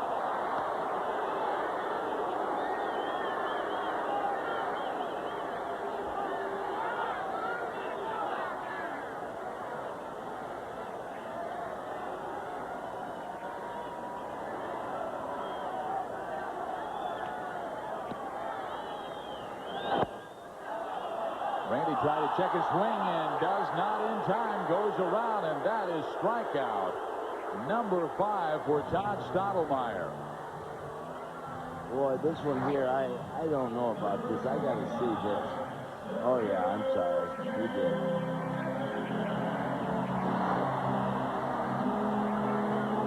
That's the difference with the first base umpire. He's looking right down the chute at you. So 2 outs, and Stottlemyre has been able to reach back for a little extra at times with the fastball, with the breaking ball, and get that good snap. Now it's Edmonds, and Edmonds takes strike 1. Jim has walked and popped to center field.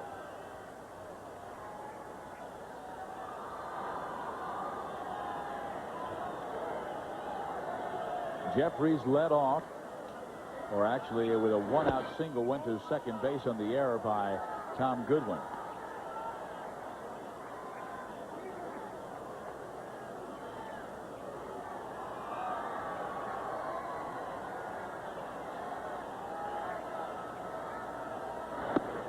Fastball misses away, 2-1.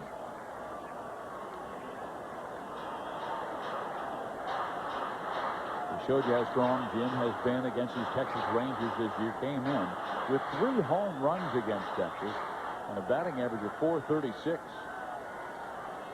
The Angels need that kind of firepower right now, down by 5 runs. Oh, man, he's been able to throw that breaking ball anytime he has wanted to. And down. Look at this. He threw this ball right down.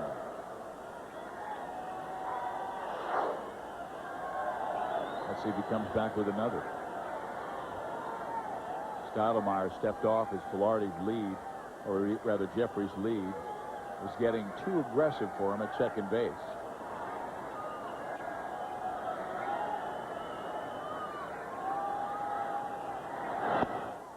Tried to throw that same breaking ball, but misses too far inside. 3-2.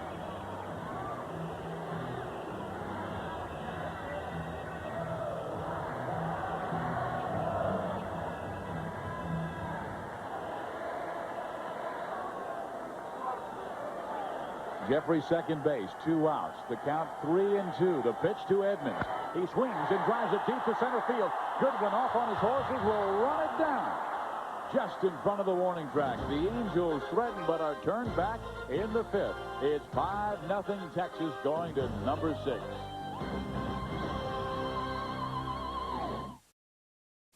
Rangers Angels tomorrow at 6:30 on Fox Sports West.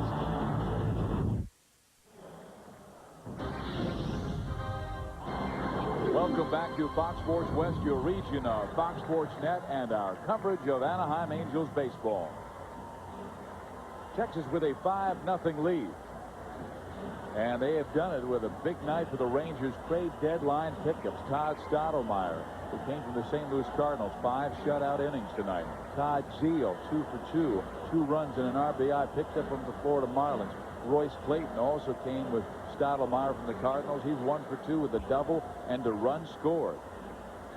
So the late season ads have done well, and here's Zeile. He's the guy who started out with Los Angeles, then traded to Florida, then to Texas. And Juden starts him out with a high fastball.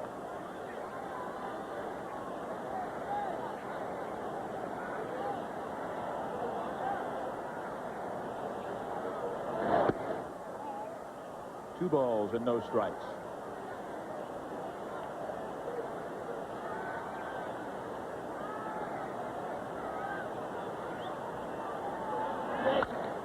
That ball popped up right side. Velarde is out. Anderson is in, and it is Randy calling off Garrett for the catch, and there's one out.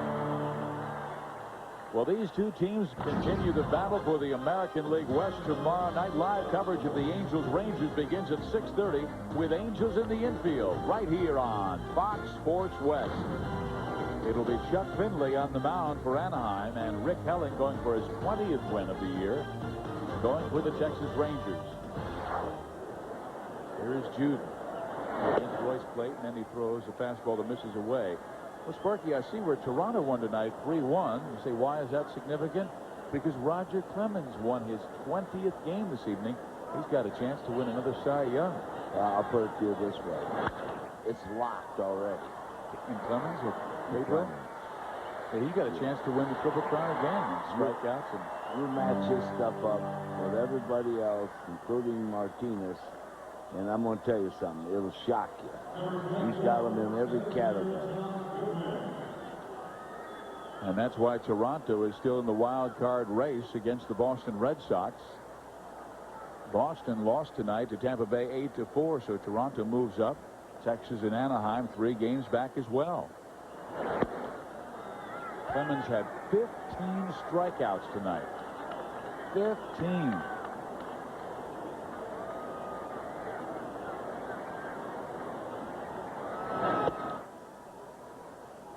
Well, he's marvelous. I'll tell you what now. You look, he was the Cy Young last year for the 4th time. This year will be the 5th time. He can just pitch. He has 260 strikeouts. That's 15 more than Martinez. He leads the league in earned run average at about 2.59 now.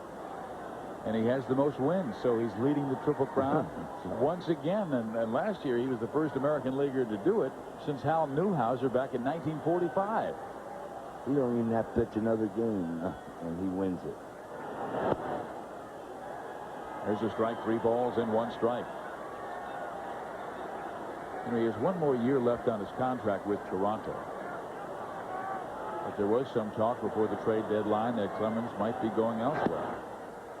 And there's a walk by Jeff Juden to Tom Goodwin.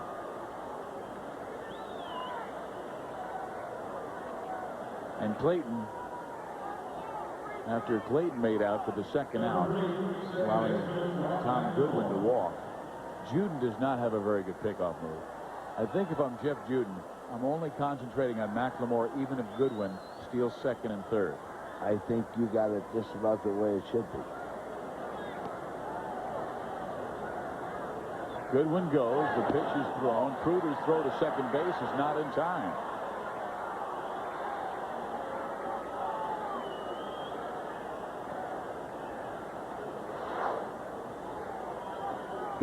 He was gone immediately.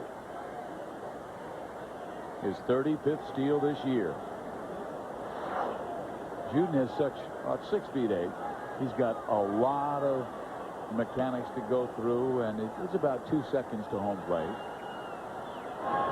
That pitch comes inside. 2-0.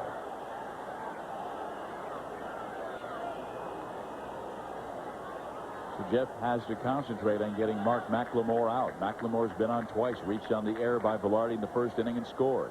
Walked in the 4th inning.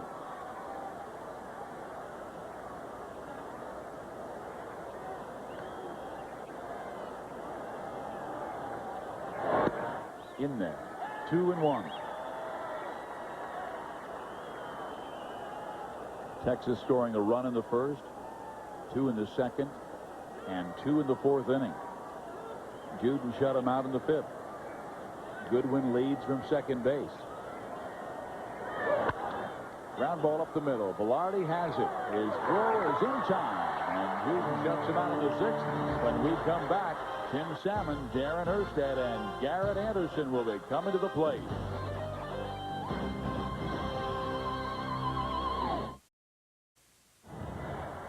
Texas with a 5-0 lead on the Anaheim Angels. And now stepping to the plate, Tim Salmon to lead off the 6th inning for Anaheim. The Angels down 5-0. And they are right now even with the Texas Rangers at 83 and 72 after tonight. There will be 6 games left. Terry Collins knows all about that, and he says, hey, we're right where we wanted to be. And Tim Salmon was talking about it as well, and he said, it sounds like a broken record, but how many times have people written this team off, and how many times have we suffered a devastating injury only to reel off a couple of wins and get back in the race? Here they are again. I told you they got a mound.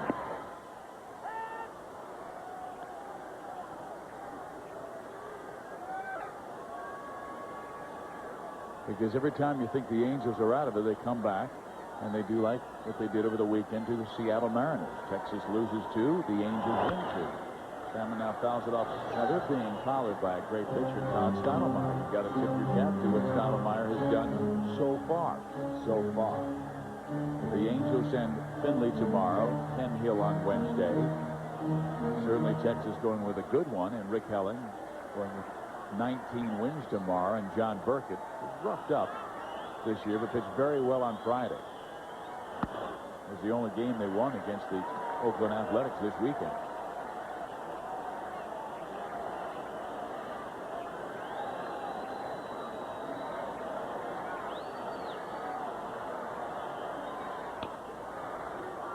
Tapper foul, 3 balls, 2 strikes. Tim Salmon has always had strong Septembers. Once again, having a good September. 304 career average, 26 home runs this year. And he's playing with a 75% tear and the arch underneath his left foot. Like Stottlemyre may have taken something off that pitch. Tim just does foul it off. Be a good time for the Angels to come back with 1 or 2 runs, get a rally started against Stottlemyre, make a dent in his 5-0 lead.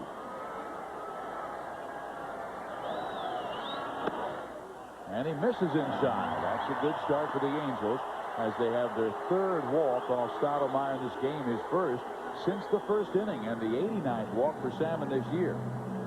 Sparky, you were talking before the game with me about who the Angels have next. They go to Oakland, and the Texas Rangers go to Seattle. And you said you never really liked those situations going against teams whose seasons were already over. I don't like it because they get all thrilled if they knock you off. It doesn't make their season look so bad. Plus the fact they can do anything they want. And you steal, hit and run, do anything. If they're out or it's a bad play, who cares?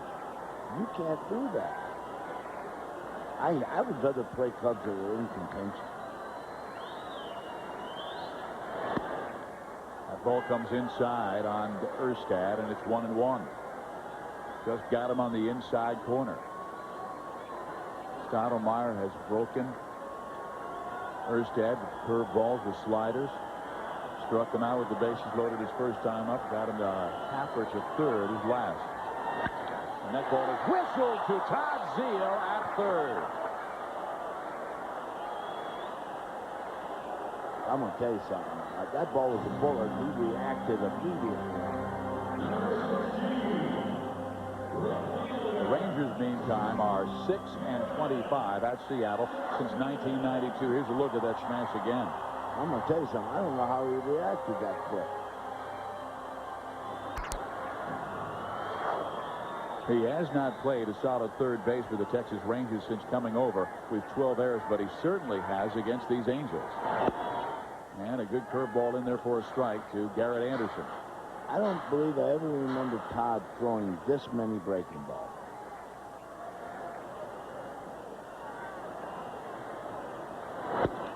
You know, when he started the game, he was throwing that fastball, and he wasn't locating it as well, walking Edmonds, walking Salmon, And then he's getting the breaker. Maybe he's just said, you know what, this is the pitch that's working tonight. I guess so. Now, he just threw a good fastball right on the outside part of the plate to Anderson. And then Garrett goes to Clayton. They've got one. The throw to first is not in time. Anderson beats it out.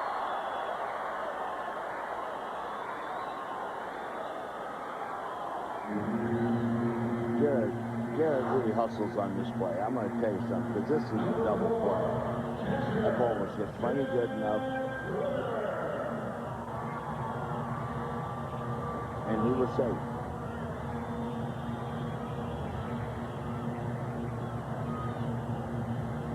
He just, it's very close, but he just hits the front of the bag. So now Chad Kreuter comes up with 2 outs. And still 1 man on. That's Garrett Anderson at first base. Kreuter has struck out swinging and reached on a force out.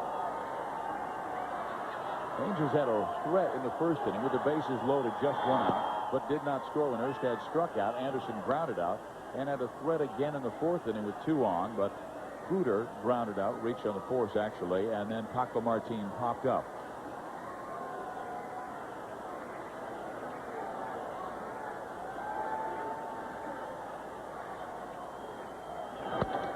Strike. Well, he has been in front of everybody. It seems like the Angels, every time they walk the home plate, they're walking up there with the count 0-2.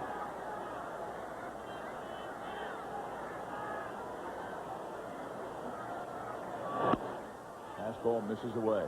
Another thing, Steve, he's throwing harder than normal. Tonight he's throwing very hard. The Angels have Mark Johnson in a pinch hitting situation. If he comes to the plate, he will be pinch hitting for Paco Martin. Ooh, curveball. Kreuter with good discipline not to swing at it because he was a biter just below that strike zone. You know why he didn't swing at it? He had no chance if he did. Couldn't have hit it anyway. There's no way he's going to hit that pitch. That pitch there is such a tough pitch, you can't hit it.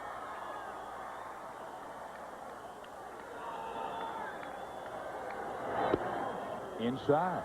Now it's full 3-2. Angels would love to get a walk here. Big Johnson up to the plate, who has tremendous power at 22 home runs in the minor leagues this year. Right now, Chad's got to fight it off. There's Stottlemyre running the count full. He's thrown 96 pitches in the night. He's just in the 6th inning. Anderson goes. The pitch is swung on and missed, but Kreuter tapped it into the glove and then out of the glove of Rodriguez. So Anderson will try it again at first base, running on a 3-2 count.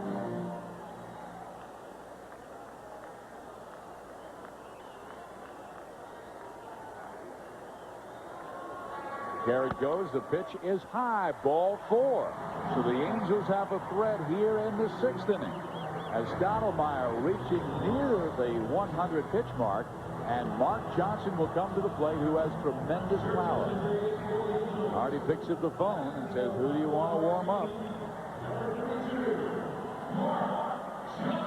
The Texas middle relief has not been outstanding this year, but they do have a closer named John Wetland, who can be fantastic. Well, Tim Crabtree got a hold of the Angels last week, and for 3 innings he was brilliant. And their 7-6 victory. Last week Texas beat the Angels twice, once 5-3 and the other time 7-6, as the Angels led twice in the game, 4-0 and 6-4. But Texas didn't quit. Rodriguez hit a late home run to tie it. Tom Goodwin won of the 8th inning, and it is Crabtree, the right-hander, is up. Tony Foss is the left-hander.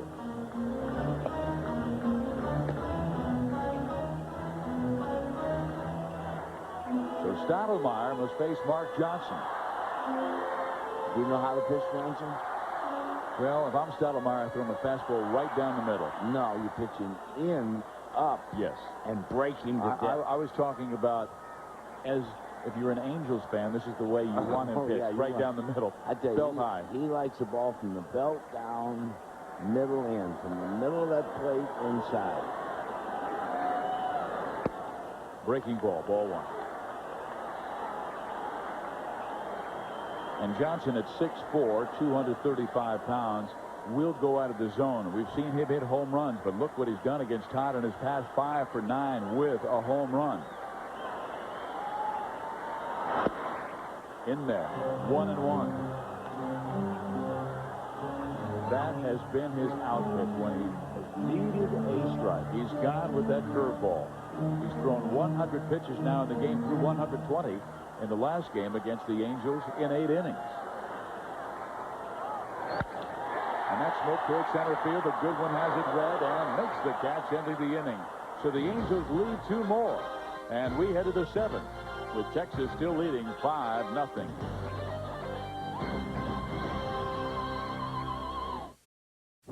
You're watching Angels baseball on Fox Sports West.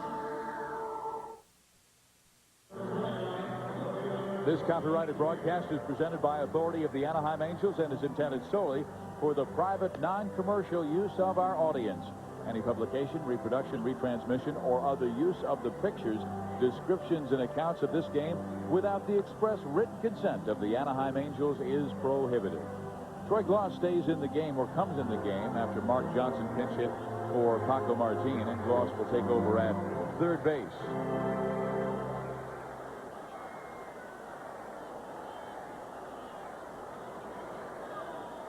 So we head to the 7th inning with Texas leading 5-0 as the Rangers trying for the 1-game lead in the American League West. And Rusty Greer takes the first pitch from Jeff Juden for a strike. Greer is 2 for 3 in the game, singling in the first and singling in the fourth, both times off Steve Sparks, who drove in a run, and his last at bat now has 101 on the year. And Juden picks it up. His throw is off the bag, and Erstad saves it from going into the seats.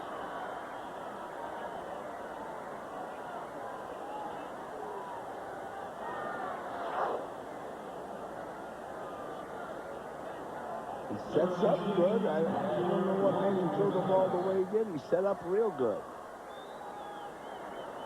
So they've given Greer a base hit. 2 areas of his game he must improve on: holding base runners and fielding. Too late. He's been around too long. I told you. That's a basketball. Jeff Juden has allowed 47 steals this year. Let's see if Greer goes. He may not with Gonzalez at the plate. And Juan with a home run swing fouls it straight back. Juden has allowed more stolen bases than any other pitcher in baseball this year with 47 steals. Here's Gonzalez. Single to drive in his 155th run of the year in the first inning. Fly to center, almost hit it out in the third, and popped to short against Juden.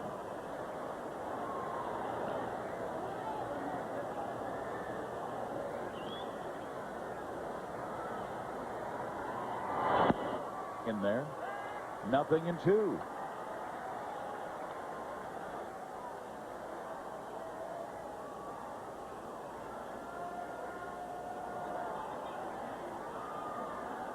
Since 1950. In the 1949 season, it was Vern Stevens and Ted Williams who had 159. Tommy Davis in the 60s with the Dodgers, and Galarraga did it in the 90s. The pitch misses away. 1 ball and 2 strikes. But he is 4 away from having the most RBIs of any American leaguer since Vern Stevens and Ted Williams both did it in 1949 with 159 RBIs. And he might be the leading candidate for most valuable player in the American League. Griffey's had a great year, but Seattle's well out of it. And that team has underachieved this year. And every time the Rangers have needed a big hit this season, Gonzalez has given them that lift. Mo Vaughn is a leading candidate. I tell you, Manny Ramirez is having a great year with Cleveland. Ooh, high fastball, and Gonzalez swings and misses, striking out. That's 3 strikeouts for Jeff Juden.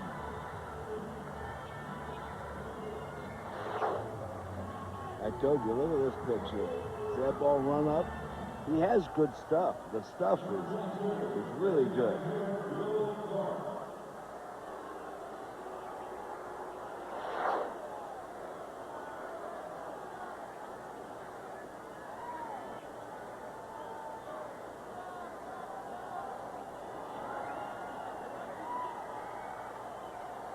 Jeff Juden's a little like that Forrest Gump line. Jeff Juden's like a box of chocolates. You never know what you're going to get. Like tonight, he has got exceptional stuff. He's thrown shutout baseball since coming on in the 4th inning. Now Will Clark takes a nasty pitch that runs away from him for strike 1.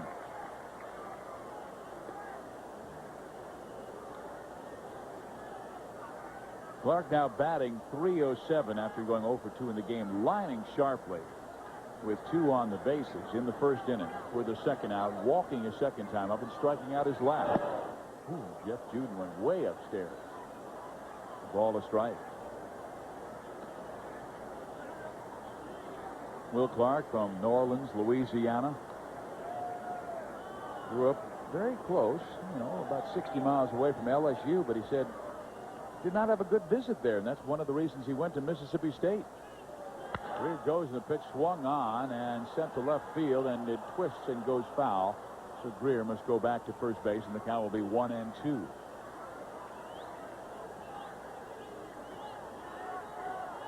Jeffrey's limping a bit. He's got the right hamstring problem. Darren Erstad has the left hamstring problem. Why do you worry about little things like that? That's true. Because it's information the fans need. The thing Jerry has to ask them when they come in the clubhouse, let me see, are you breathing? If you're breathing, okay. Pencil him in the lineup. That's not a fun feeling. I'm just joshing. Because when you are in these type of games and you got people that are playing that are hurt, and then you got some that aren't even around because you got problems. Tim Salmon is suffering the same injury that Will Clark suffered last year. Clark is at the plate, and Will had to shut it down in late August last season. He said the pain was too severe. But Will was playing first base and had to because the designated hitting situation they had with Stevens and Mike Sims. And he said he had a 40% tear, and it was hurting him so badly in the field that they said, Will, you know what, just shut it down. And he did. And he said by December, without any surgery, he was fine. And he's played just about every single game this year. Line drive past Erstad into right field. Greer will make it to third, and Texas's Gary Narron will hold him there.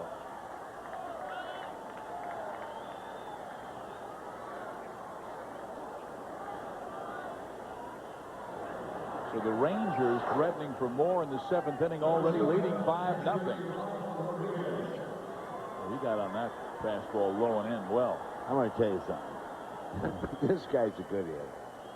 He doesn't have quite the power that he used to have. But he's a good hitter and knows how to hit. He understands what's going on in the ball game as well as any player I've played against. And a good situational hitter. He's one of those guys, runner at second base, nobody out, he gets him to third. Oh, he understands baseball. Now, that coach at Mississippi State has to be an outstanding coach, because if you look at the players he's had. How about the team that Clark played on?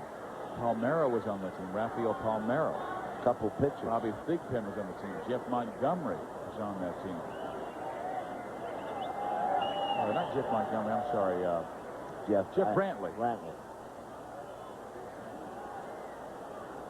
Will Clark was the Golden Spikes winner, college baseball player of the year. There's a base hit left field by Rodriguez. In comes Greer to make it 6-0.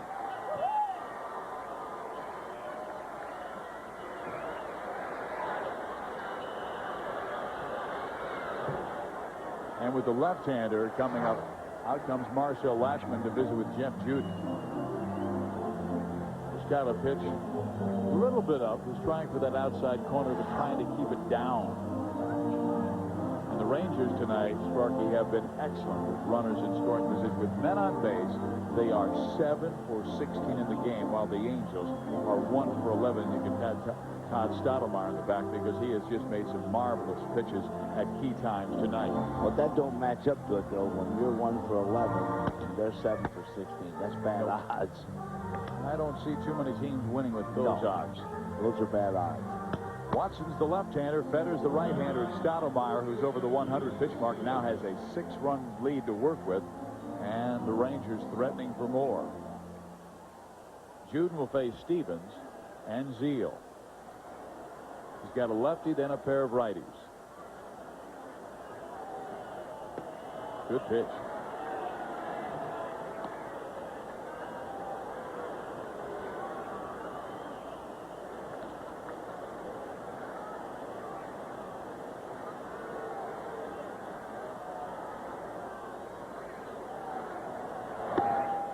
Fastball wanders away.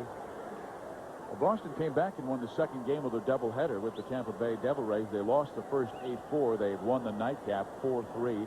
That will help the Red Sox in their pursuit of the American League Wild Card Championship. The ball's popped up. Shortstop Gary DiSarcina for the second out.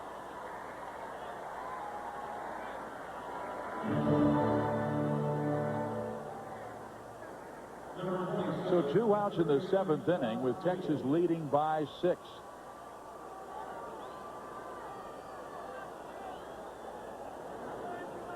And here is Todd Zeal. He is 2 for 3 in the game, doubling, reaching on an infield hit.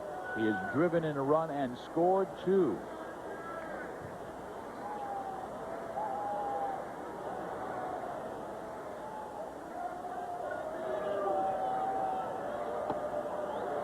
Todd was thinking about doing a little catching, trying to make himself more valuable in the future. Playing third base now. He can play third, first, and if he can catch, he can play in this game a few more years. Well, he started it. With St. Louis. Fine catcher at UCLA. All-American there.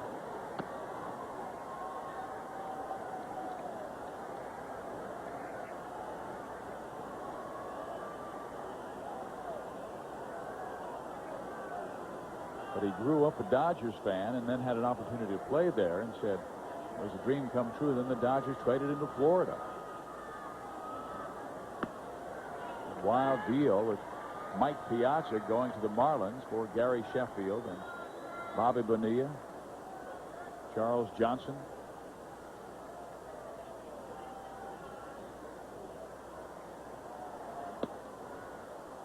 Two and two.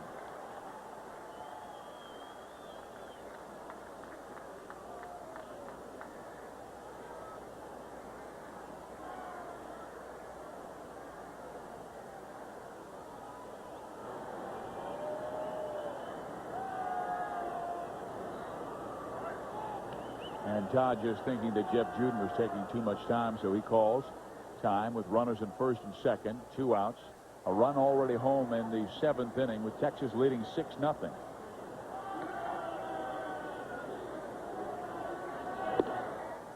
Zeal does not pull the trigger. Counts full 3-2.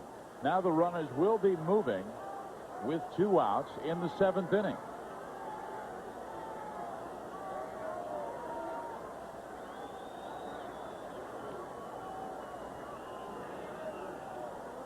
Runners go. The pitch is taken, ball 4. So Zeal is on. Here comes Royce Clayton. And Terry Collins at the top step of the dugout has not emerged yet. He'd like this right-hander to face Clayton and hope that he can get one more man out.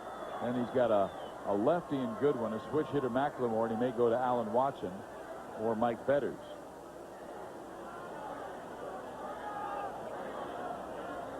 Larry Bowa now talking with the bullpen. Who's ready? Clayton, one of the reasons that Terry Collins might be saying we're going to leave Jeff in to face Royce Clayton is that Clayton has never gotten a base hit against Juden in his career. He is 0 for 12. And right now, Jeff has to locate that strike zone.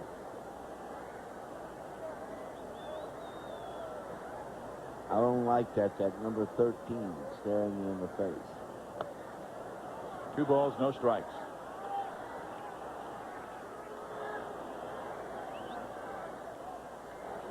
What's that 13 you're talking about? It's 0 for 12. Oh. 13 is the lucky number. Okay. Forgot about that. There's a strike. 2 balls, 1 strike. Juden's next pitch will be his 60th of the ball game. Came on to replace Steve Sparks in the bottom of the 4th inning with 2 outs. Now gone 3 full innings.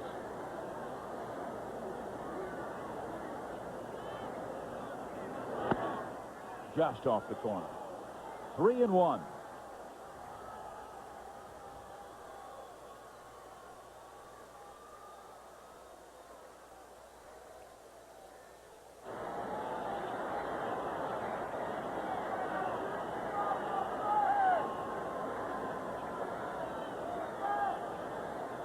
I'll bet you Chad Kruder, the way Juden's ball moves, will be setting up right down the middle of the plate.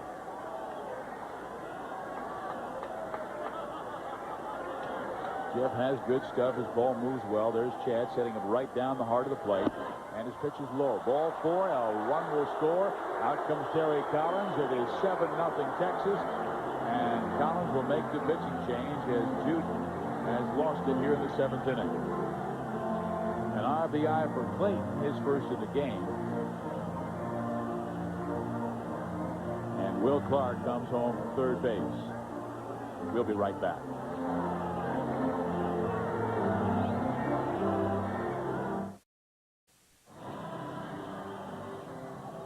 7-0. The Texas Rangers have the lead on the Anaheim Angels in the 7th inning. It's hardcore football on Fox Sports West. Ronnie Lott, Bill Moss, and Ron Pitt show you the real NFL. Hardcore blood, sweat, and tears. Hardcore football for the hardcore fan. Thursday at 9 o'clock on Fox Sports West. Alan Watson will make his first appearance in this Texas Rangers series. It is the first of a 3-game series as Watson looking for his 7th win. The Angels need to come back from a mighty deficit here in the 7th inning, down 7-0. 33 walks, 58 strikeouts for Allen. He's given up a lot of hits in 87 in the 3rd innings this year. He will face Tom Goodwin. Base is still loaded for Texas. And Allen wants to talk to Chad Kruder. Sparky, sometimes you have to remind your club that this is just the first of 3. What conversation might you have with your ball club after a game like this? I really believe in these situations, just go on, let everybody go on, natural, just like it was another game. Don't keep referring to this. They know. You don't have to tell them. Bases loaded for Texas. Fastball misses low from Alan Watson. I found out in watching guys, the more you refer to it, the more they think you're scared. You know. Goodwin fouls it off. The ball, a strike.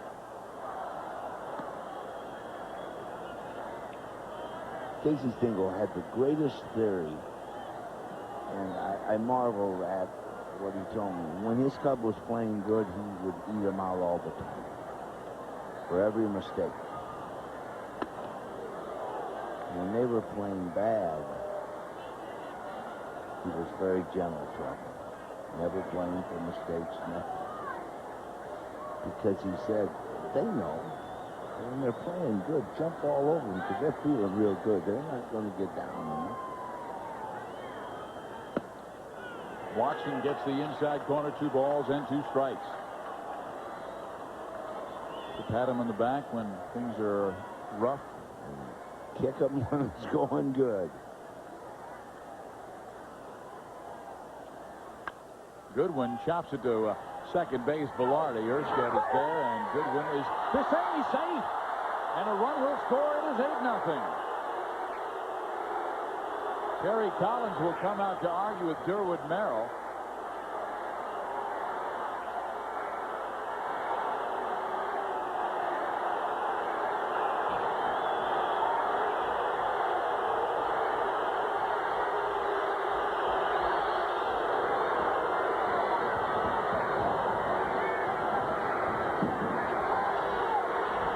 Durwood just so differently than Terry Collins, and Terry Collins is going to take his displeasure out immediately. Merrill will be behind home plate when Chuck Finley is pitching tomorrow night.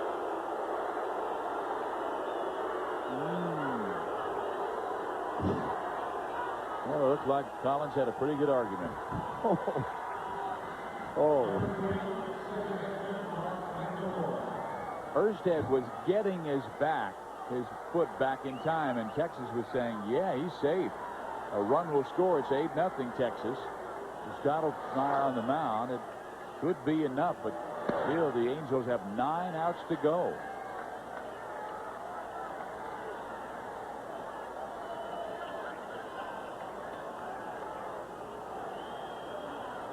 So Goodwin reaches on the infield hit. Rodriguez scores in the play, and now McLemore, and there is a strike. The 9th Ranger to bat in this inning is at the plate. Texas has scored 3 runs in this 7th to push the lead to 8-0. Like you said, it doesn't matter if it's 20-0 or 2-1. It's one game. That's all it is. But you know, there's a case where Terry was out there arguing. He can't really argue like he wants for this reason. His club has already put him 7 down. He's losing 7-0. It makes it look like he's just complaining. But he was right.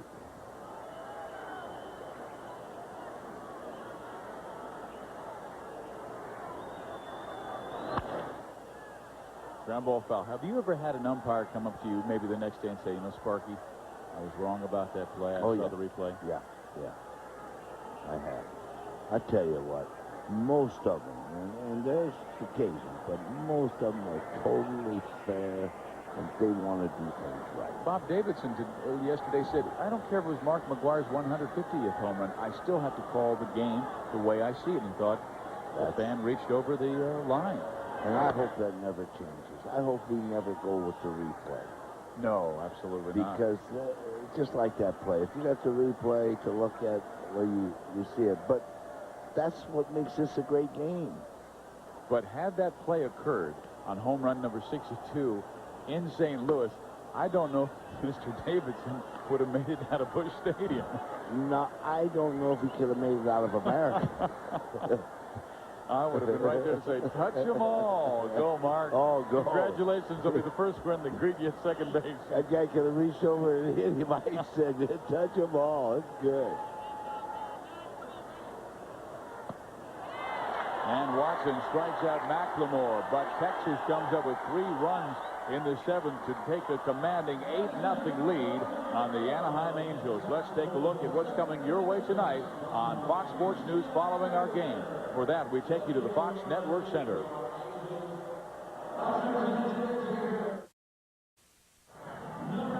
The American League West Showdown will continue tomorrow night on Fox Sports West. Rick Helling looks for his 20th win against Chuck Finley at 7:05. Wednesday, it is John Burkett going against Ken Hill. You see the number for tickets, and there are plenty left, 714-663-9000. But we expect a great one, and a crowd of near 40,000 on hand tonight. We're not enjoying this one as the home team Angels are down 8-0. Gary DiSarcina will lead off at the bottom of the 7th. Todd Stottlemyre, who's thrown over 100 pitches in this ball game, delivers to DiSar ball 1. I have to question that pitch. That was a curveball on the first pitch. He's leading 8-0. Just be aggressive.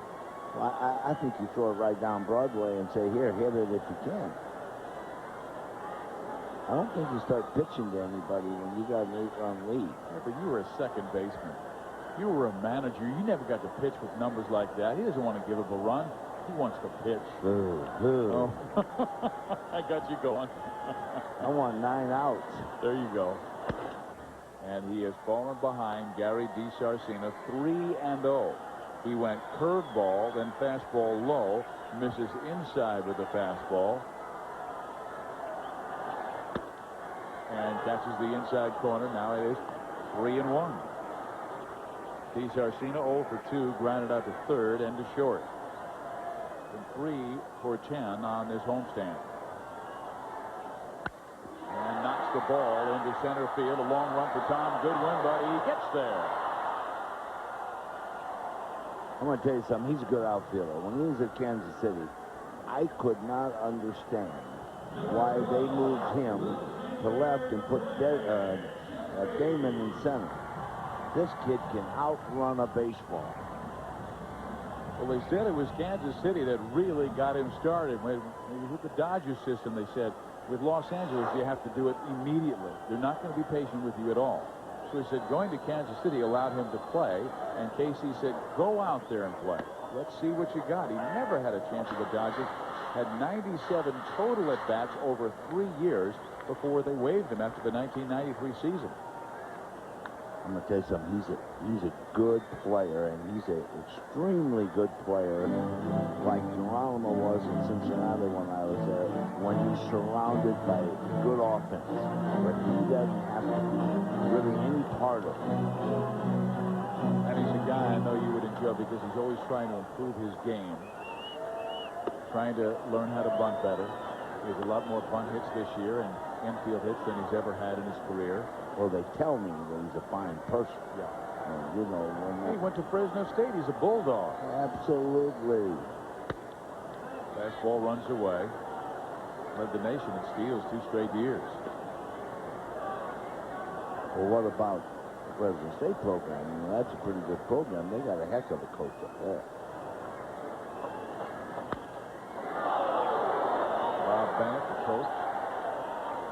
In fact, I think it's Mark Gardner who was at Fresno State and said, Bennett is real good teaching of the curveball. Very good with pitchers. Gardner's got a good curveball.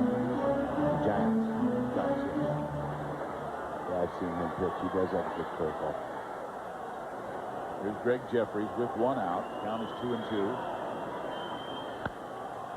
Jeffries may have gone after ball 3, but listed out of play. You see him when he swung, his leg was bobbing. You see that? He's not going to tell anybody about it. Oh, no, I told you, this is a tough kid.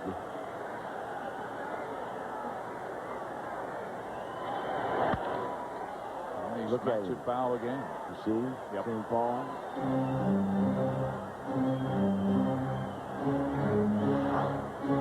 Watch that leg now.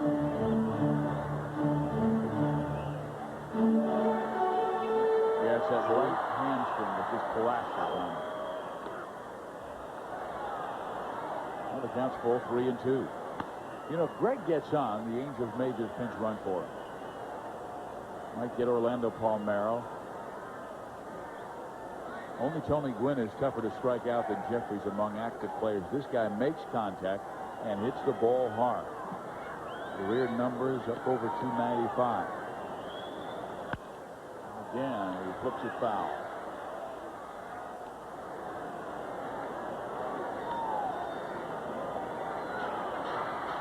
See, if this was April, May, even June, July, you could go ahead and set him down. But you can't do it now. Look at him limp around first base. Now he'll make it to first base, and let's see if the Angels send out a pinch runner. Yes, they will. It will be Reggie Williams. So Williams comes on for Greg Jeffries. Watch him after he hits the ball, Clark. I mean, look at his face. He's crying. I tell you, look at that. This is just like the Angels this year. That image is just like the Angels. Well, you know what? I think that's what's made them, truthfully, be able to survive through all of this for the simple reason they've all had to do this. It's made them better people, better players. Sparky, the sports world lost a great athlete today. Lawrence Griffith Joyner at the age of 38.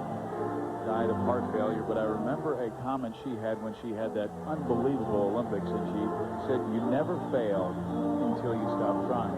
That's right. I was telling my wife at breakfast, I said, this lady, even though she holds 2 now, the 100 and the 220s, the other ones have been broken. I've heard this is the greatest woman athlete of our time. She was unbelievable. Ran a 10.49 in the 100 meters. But that is so true. You don't fail until you stop trying. And the Angels have been given all kinds of reasons to quit. Oh, my goodness.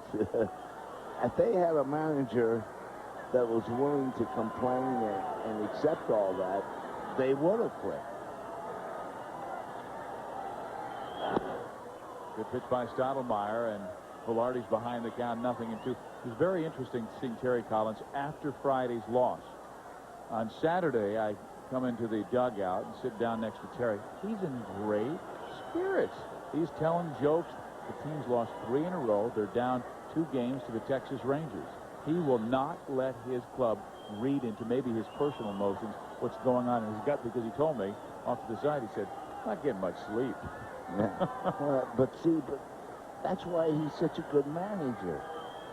Yeah, it's easy if you got everything going perfect for you and all your horses are healthy and everything's going. That's wonderful. But his hasn't been that way, and this has been a trip for him. And I tell you what, last year I thought he was a good manager. I really did. This year he proved to me, and I don't care what happens, he must be voted manager of the year. There is no ifs, ands, or buts about it. I don't care whether they get to the playoffs or they don't. Remember June. That was a time when he lost 3 starting pitchers. They went 22-6 in the month of June to go from, well, late May, they were 6 games off the Texas Rangers pace. They took a 2.5-game lead late that month. And you'd go, how'd they do it without McDowell? How'd they do it without Hill? And I know I've used this quote so many times that Terry Collins said, middle of June, everybody's talking injuries, and he says, fellas, let's don't talk about what we don't have. Let's talk about what we do have and move on. Yeah. Well, the thing about him is he's so strong-willed, and his will has went to his players. That's what I like to watch. I love to watch a guy that can change his club into him. And I've always said this, your Dean Smiths, your Johnny Woodens, you go on, Bear Bryant's, there's so many that the list, Rod Dados. You'll find out if you're going to do a story on them. I wouldn't go talk to them. I wouldn't go talk to Mr. Wooden. I wouldn't go talk to Mr. Bryant. I wouldn't go talk to Mr. Dato. I'd go talk to the players he had in the past and the players he has now. They will tell you what he is because they have changed those players into them. Edmonds rips one into the corner in right field. Racing around to third is Reggie Williams. Larry Bowa will hold him at third, and Edmonds goes into second base with a double.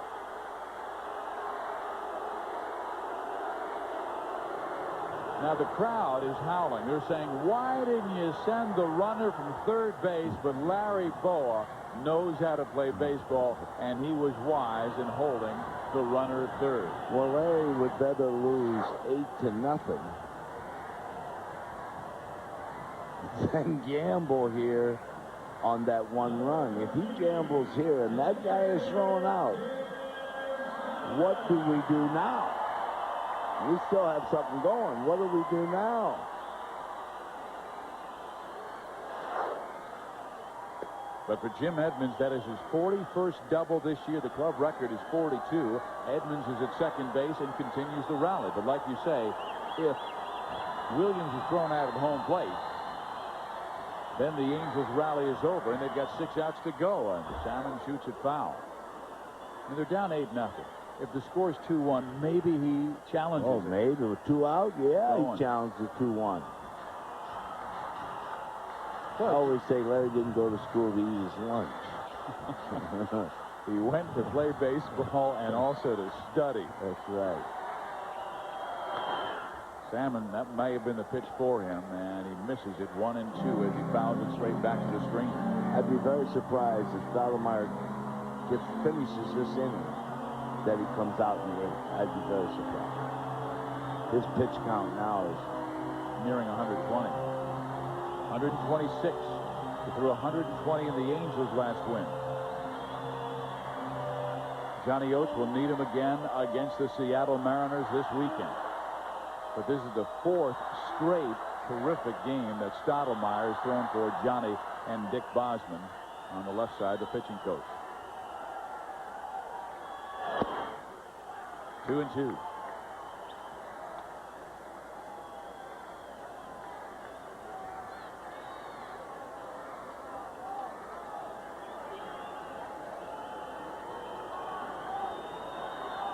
Williams third, Edmonds second. The Angels without a run, and Salmon, they'll They will not appeal. He did not go around. The count's full 3-2.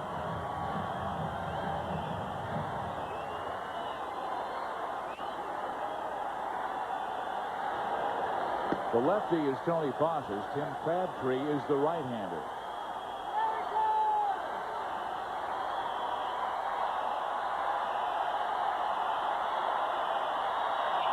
He strikes him out, and Salmon is done. So are the Angels. We head to the 8th inning here in Anaheim. It is 8-0 Texas.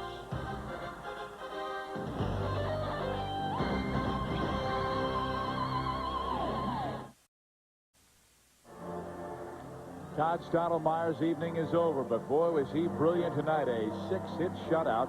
Gets the hug from Ivan Rodriguez as he talks with pitching coach Dick Bosman. He allows the Angels 6 hits, but no runs, and Will Clark was part of this big lead. Gives him a handshake, and Reggie Williams for the Angels will take over in left field, and Chris Pritchett takes over for Darren Erstad at first base. One nice thing, Reggie's healthy. I just want to let you know. He's healthy. And so is Chris. Yeah, they're healthy. The Angels sending Alan Watson against Rusty Greer, Juan Gonzalez, and Will Clark here in the 8th inning. And that ball is ripped towards right field, a base hit. Anderson runs it down, but Greer has at least 2, and he will stop there with a double.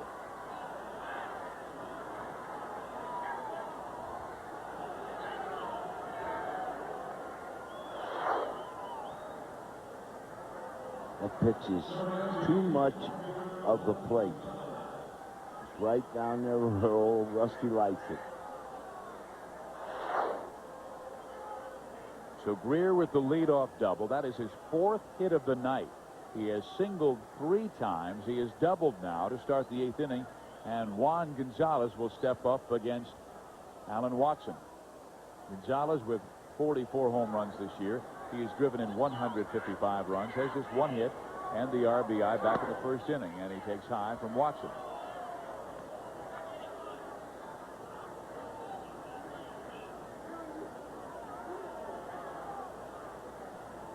Leads the majors just by 1 over Sammy Sosa, who has 154.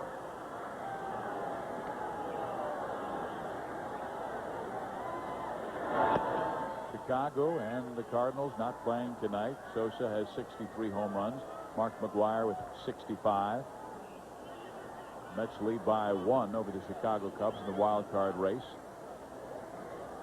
Mets also with this night off.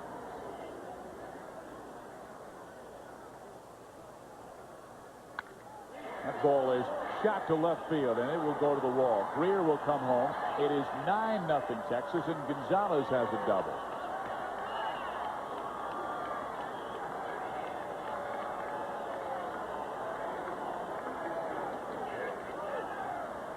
And Watson has been up in the strike zone since coming out.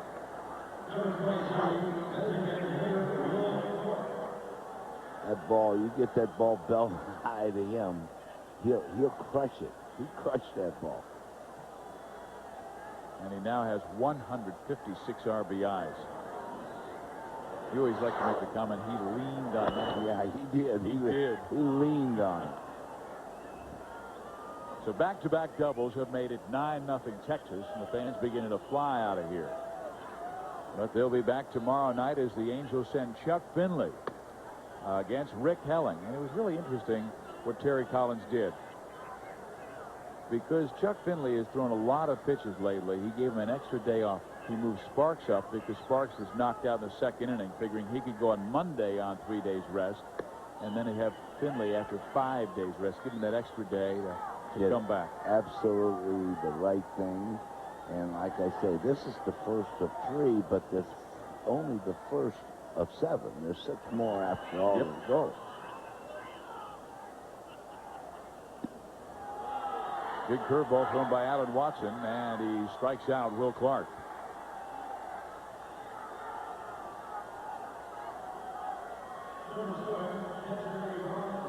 Stottlemyre and Bosman still visiting as Todd going for win number 5 with the Texas Rangers. He's been so strong against the Angels the last 2. But his last 4 games now have just been quality start after quality start. He has 13 wins overall this season. Best year he's ever had in the major leagues was that 15-win season back in 1991 with Toronto. But he was always what you call a guy that would be there every start. He was a tough kid. Now Ivan Rodriguez. Gonzalo second base with just 1 out now. Rodriguez is 1 for 4, lining out his first time up, grounding out, striking out, and singling to drive in a run his last at bat against Jeff Juden. And Ivan now has 88 RBIs. They have 3 players with over 100. They have another with 88.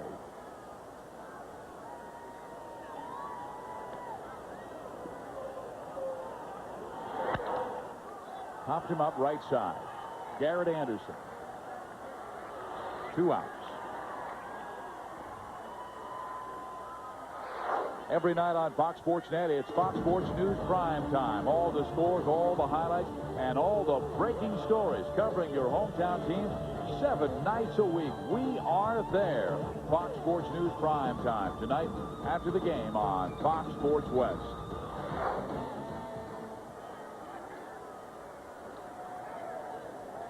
There's Jerry Narron, third base coach, watching Lee Stevens at the plate. You think Jerry Narron's a good candidate to be a manager in his future? If he don't get one this year, something's wrong. Because I'm going to tell you something. Jerry Narron deserves to manage in the major leagues. Why? Well, first of all, he's very talented baseball-wise. And secondly, he has worked a long time with a very fine manager. Johnny Oates. That's the guys I want. The guys that work just like Larry Bowa. Larry Bowa has worked with the Collins. Those type of guys are the guys I'm looking for. I want the guy that's been an assistant to a guy that's good. Fastball by Watson. That will send the count to 2 balls and 1 strike. I know they always use the comment, he's a good communicator. You say you don't want a manager who's a good communicator. You want a manager who understands people. That's what I want. The communication, I don't know what all that means. I know this. I want a guy that understands his players. You got 25 different players from 25 different places in life. They're totally different. I want the manager that can understand them. Understand what his problem. Understand why he does something that's maybe not right, and get that solved. That's why David Wells at the Yankees, he's one of my all-time favorites because we were able, me and him together, to solve things. And now look at him. He's having a Cy Young kind of season for the New York Yankees, and Todd Stottlemyre trying to get his Rangers into the playoffs.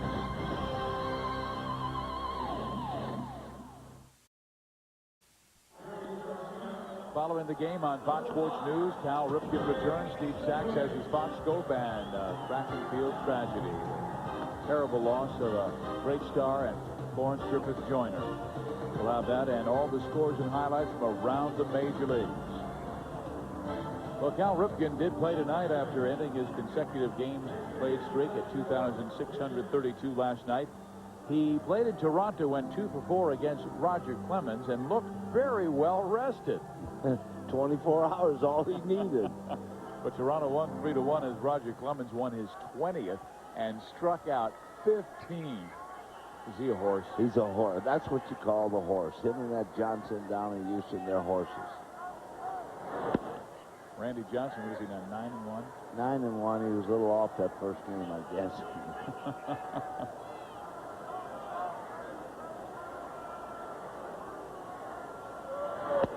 Now Craig Shipley at the plate for the Angels.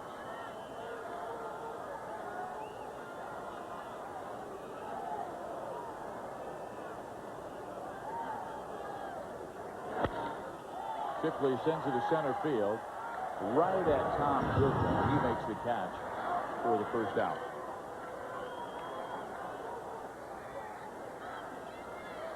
Tony Bosses, now the Texas Rangers pitcher, started the year with the Seattle Mariners, but really got mashed around. Part of their bullpen problems that had blown so many saves this year. But Bosses recovered and found his sweeping slider in Texas. You know, that has to be hard. You always wonder, where did I lose my pitch? And then you get to Texas, and you probably go into your locker, oh, I left my curveball here. That's where it's been. That's where it's been. He's been around. I'm going to tell you, he's at Oakland, Boston. I can remember by Cardinals. Here's another one that's had a ball that's been dribbled around a little bit. Yeah, he looks like a guy you'd find at the library in front of a computer.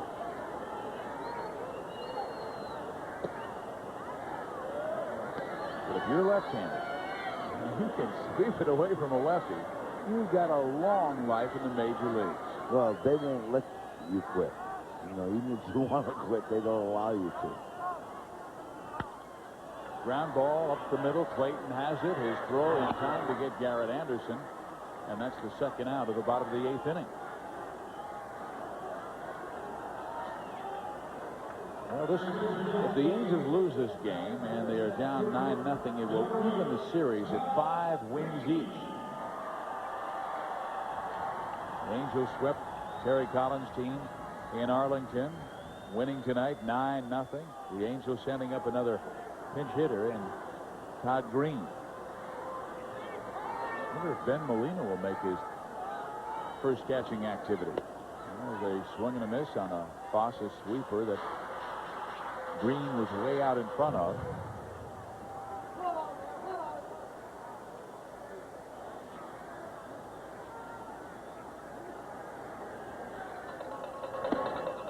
One ball, one strike. Boy, he's one young man that right now, where he sets up and watch his hands, how he sets up and then he drops that ball up on him. Tremendous problem. But he'll get over that. See that? That's a foul ball. It drops him in, and that ball back up on him is tough to get to. Yeah, Rod Carew always preaches that down and through, not drop your hands, just take him right from that shoulder and come down and through that baseball. You'll see it here very easily there. Watch. See that? Sends it to right field and rather deep. Gonzalez is back at the wall there to make the catch. So the Angels go quietly in the 8th, and we head to the 9th. It's all Texas tonight.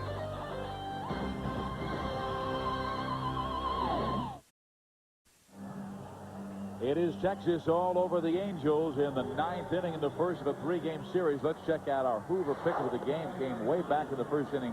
Will Clark with this smash that Darren Erstad at first base just makes a beautiful play to keep it at 1-0 Texas.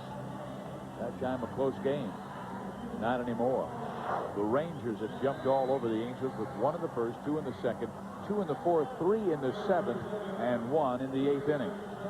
Here in the 9th, they will send Todd Zeile, Royce Clayton, and Tom Goodwin. Ben Molina makes his major league debut as the Angels catcher. Mike Fetters will be pitching to him. Craig Shipley will be at first base. And the new shortstop is Justin Bachman. There's strike 1. Fetters looked very good on Saturday night, shutting out the Seattle Mariners in 1-2-3 fashion in the 8th inning.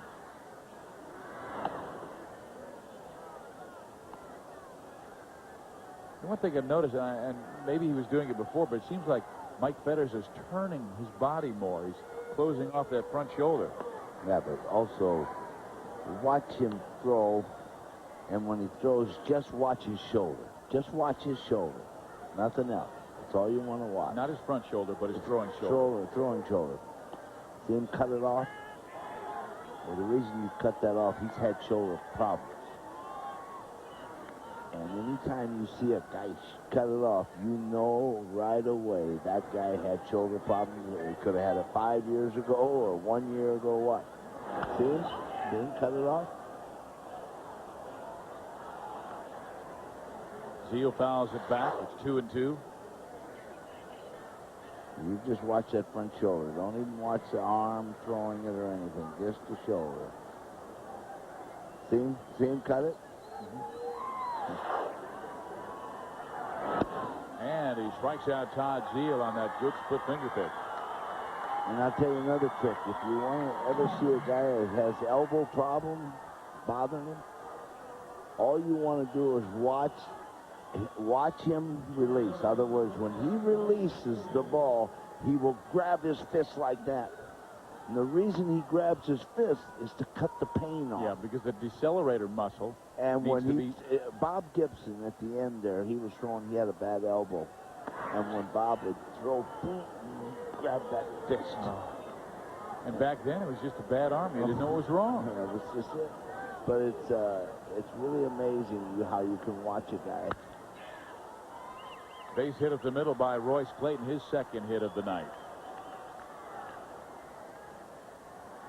Well, Texas, the guys that they acquired on the July 31st trade deadline have really come through tonight. Clayton with a pair of hits, a single and a double. Todd Zeal with a pair of hits, single and a double, an RBI, 2 runs scored. And Todd Stottlemyre with 7 shutout innings. Now Tom Goodwin. I'm going to tell you one other thing after he pitches. The man told me, George Kitzel, he was the greatest baseball mind I ever seen.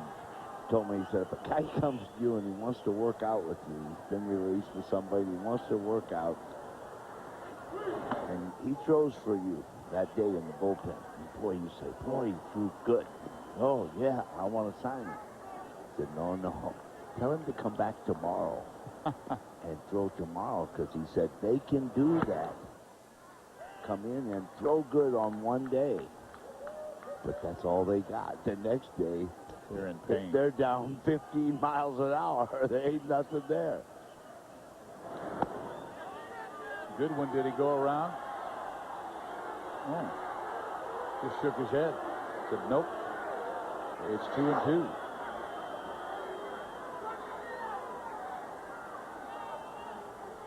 Well, real close.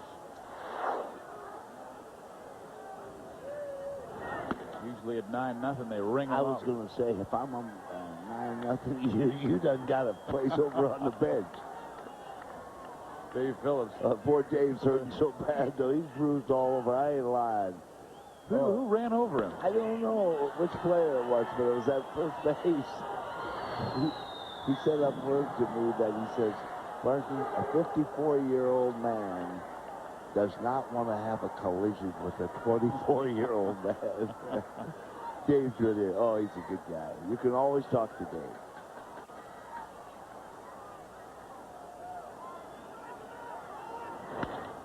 Goodwin to center field, right at Jim Edmonds for the second out. Clayton back at first base. Again, Fox Sports News will be coming your way after the ball game. All the scores and highlights from around the major leagues. We'll also be taking a look at tonight's Monday Night Football action and what's gone on in the NFL as we are almost through September. Here is Mark McLemore. And he takes strike one.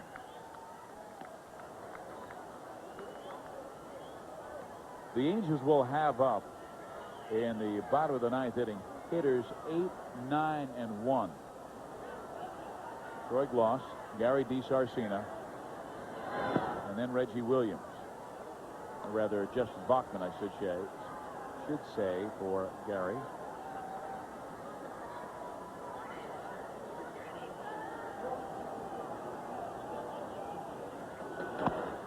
Fastball runs away.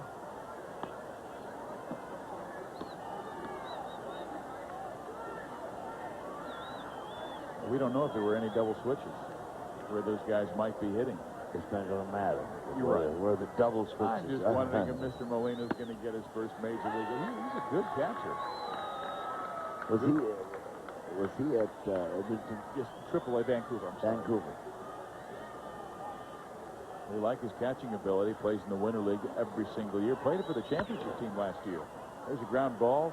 Second base, Velarde throws out McLemore. We are through 8.5 innings here in Anaheim. Anaheim. Ben Molina in his Major League debut, but it's the Texas Rangers all over the Angels.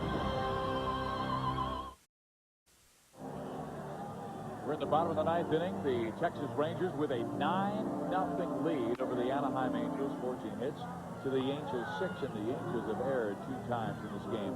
The new Texas pitcher is Xavier Hernandez.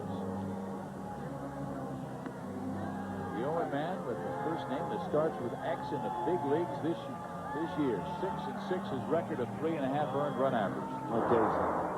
This is an outstanding person. He is really a good guy. Yeah, how did you know him?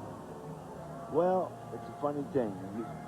I didn't really know him until one day he came up to me and he said, "I just like to say hello to you." Not many people want to come up and say hello to me. I can understand why. you know why.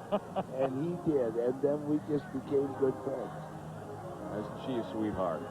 She came with her pom-poms. She's got her halo on her hat. And look at this. She's going to put it under the hat, and she's going to have ears. That's cute. Perfect. She ain't going to quit. She'll be back tomorrow. You bet. Crowd of near 40,000 expected for tomorrow night, and it should be a great one because Chuck Finley will be pitching on 5 days rest against Rick Helen. Attendance is way up.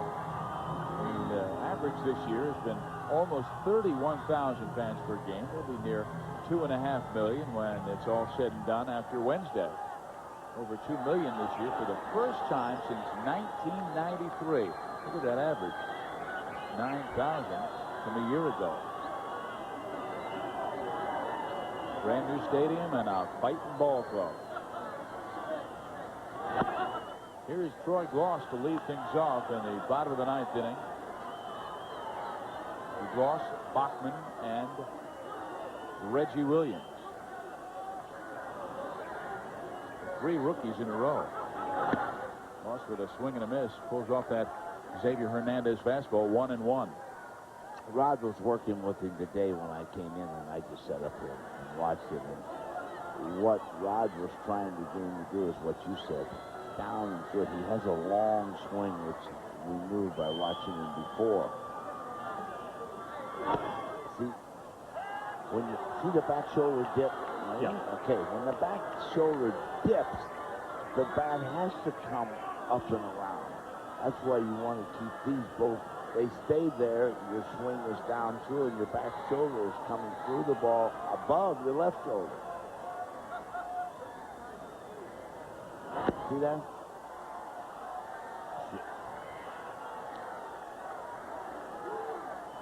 Well, our Gatorade player of the game has to be Todd Stottlemyre. 7 shutout innings, a critical strikeout of Darren Erstad earlier.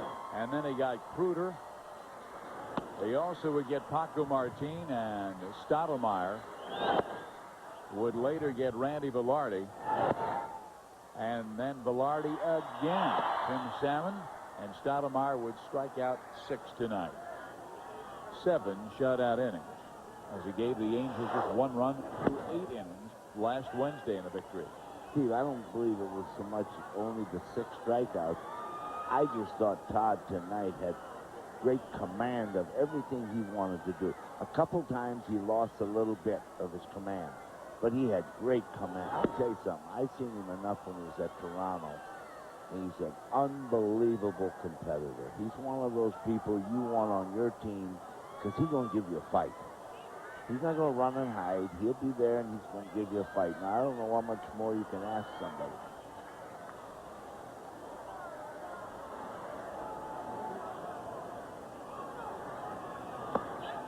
Swing and a miss. And that's back-to-back strikeouts of Gloss and Bachman. You're right, Todd Stottlemyre had a stat earlier. 16 of the first 18 batters he faced, he threw first pitch strikes to. Again, right after a ball game, the Fox Sports News, all the scores and highlights from around the major leagues. Cal Ripken, he was back in the lineup tonight. We'll have that story. But Baltimore was beaten by maybe this year's Cy Young champion in the American League. Here's Reggie Williams. Fastball stays high.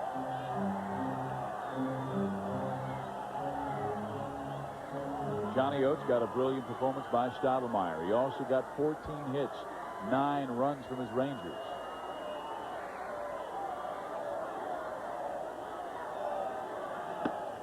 Fastball stays low. But these Rangers, after going through Anaheim, have to go to Seattle. In the Kingdome, they've won just 6 times in the last 31 tries since 1992. But I will say this, that was against some pretty good Seattle ball play. Well, I'll tell you what, though. With 6 to play, it's no picnic for either side. You have to be fair both ways. It's no picnic. And there's nothing that's going to be over until that last series. Reggie Williams works the 2-out walk. And Randy Velarde will step up.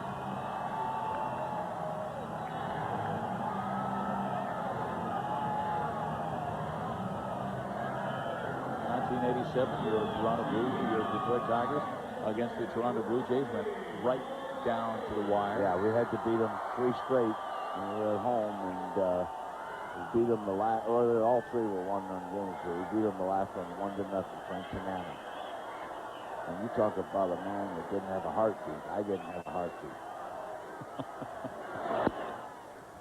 I mean, the emotions have to be unbelievable. I had no heartbeat. People say, were you afraid? I said I was beyond. I was that complete fear that you see at a horror movie. You're a lot of noise. I've seen you in that clubhouse. Yeah, you might have seen me acting. On the bench with sure. a smile on your face. Yeah, Popping that gel you sell in your mouth. Yeah, that's right. Gosh, you know something you brought up there? This is the truth. I have not had over 2 in the last 3 years. Really? And I used to put as many as 20 to 30 in me. So don't tell me. I know what it's like. Both of these guys. Johnny Oates for Texas, Terry Collins for Anaheim, and Velarde takes a strike at the knees. That's why, as a manager, I might sound crazy to people. I have so much respect for John and for Terry. I know what they're going through. I know that agony. And I know that competitiveness which they have to want to win. And it's hard. Just like right now, John's got 9 runs. He's still worried.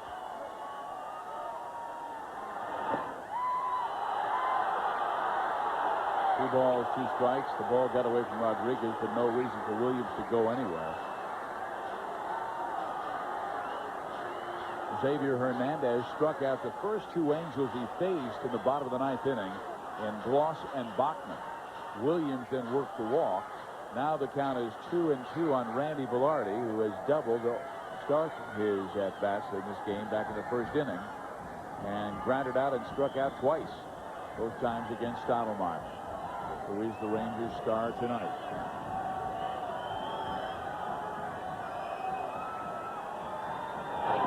Low 3-2.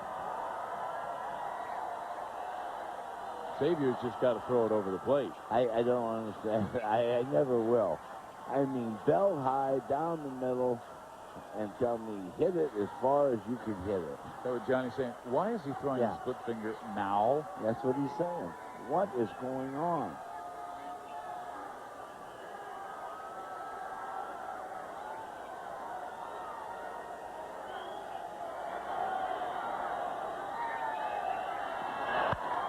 And Velarde smokes it towards left field, and that ball will drop.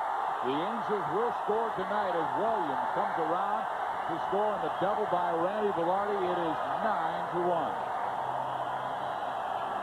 Well, he threw one right down Broadway. That's fine. Yep. You know, that ball there that he hit could have been at the left fielder. Who cares?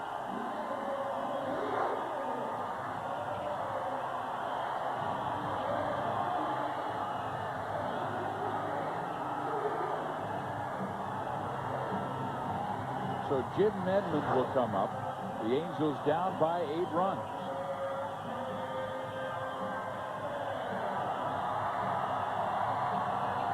You're right. Now he's checking his lineup. He's worrying a little bit.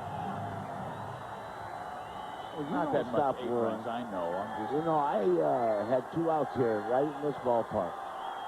12-5 lead, 2 outs and 1 man on. And the umpire missed. The man on was a double play at first, and he missed the call. But I didn't bother to argue. The score was 12-7. When I went up the runway after the game ended, it was 13-12 their favor. They scored 8 runs with 2 outs and 1 man on. That is a true story. August 29th, 1986.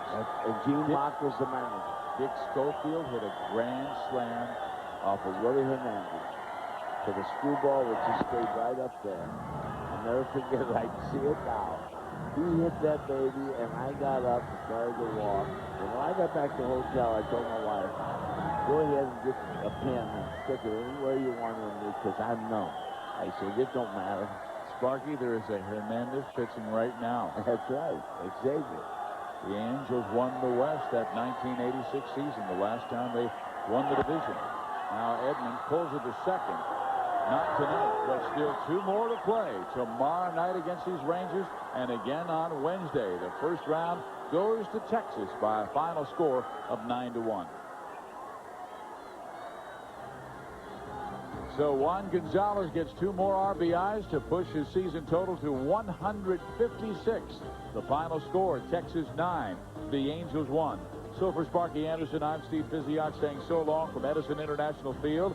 Be sure to join us tomorrow night as the Angels take on Juan Gonzalez and the Texas Rangers at 6:30 from Edison International Field. You've been watching Anaheim Angels coverage on Fox Sports West, your home of Fox Sports Net. Now we take you to the Fox Network Center for Fox Sports News Prime Time.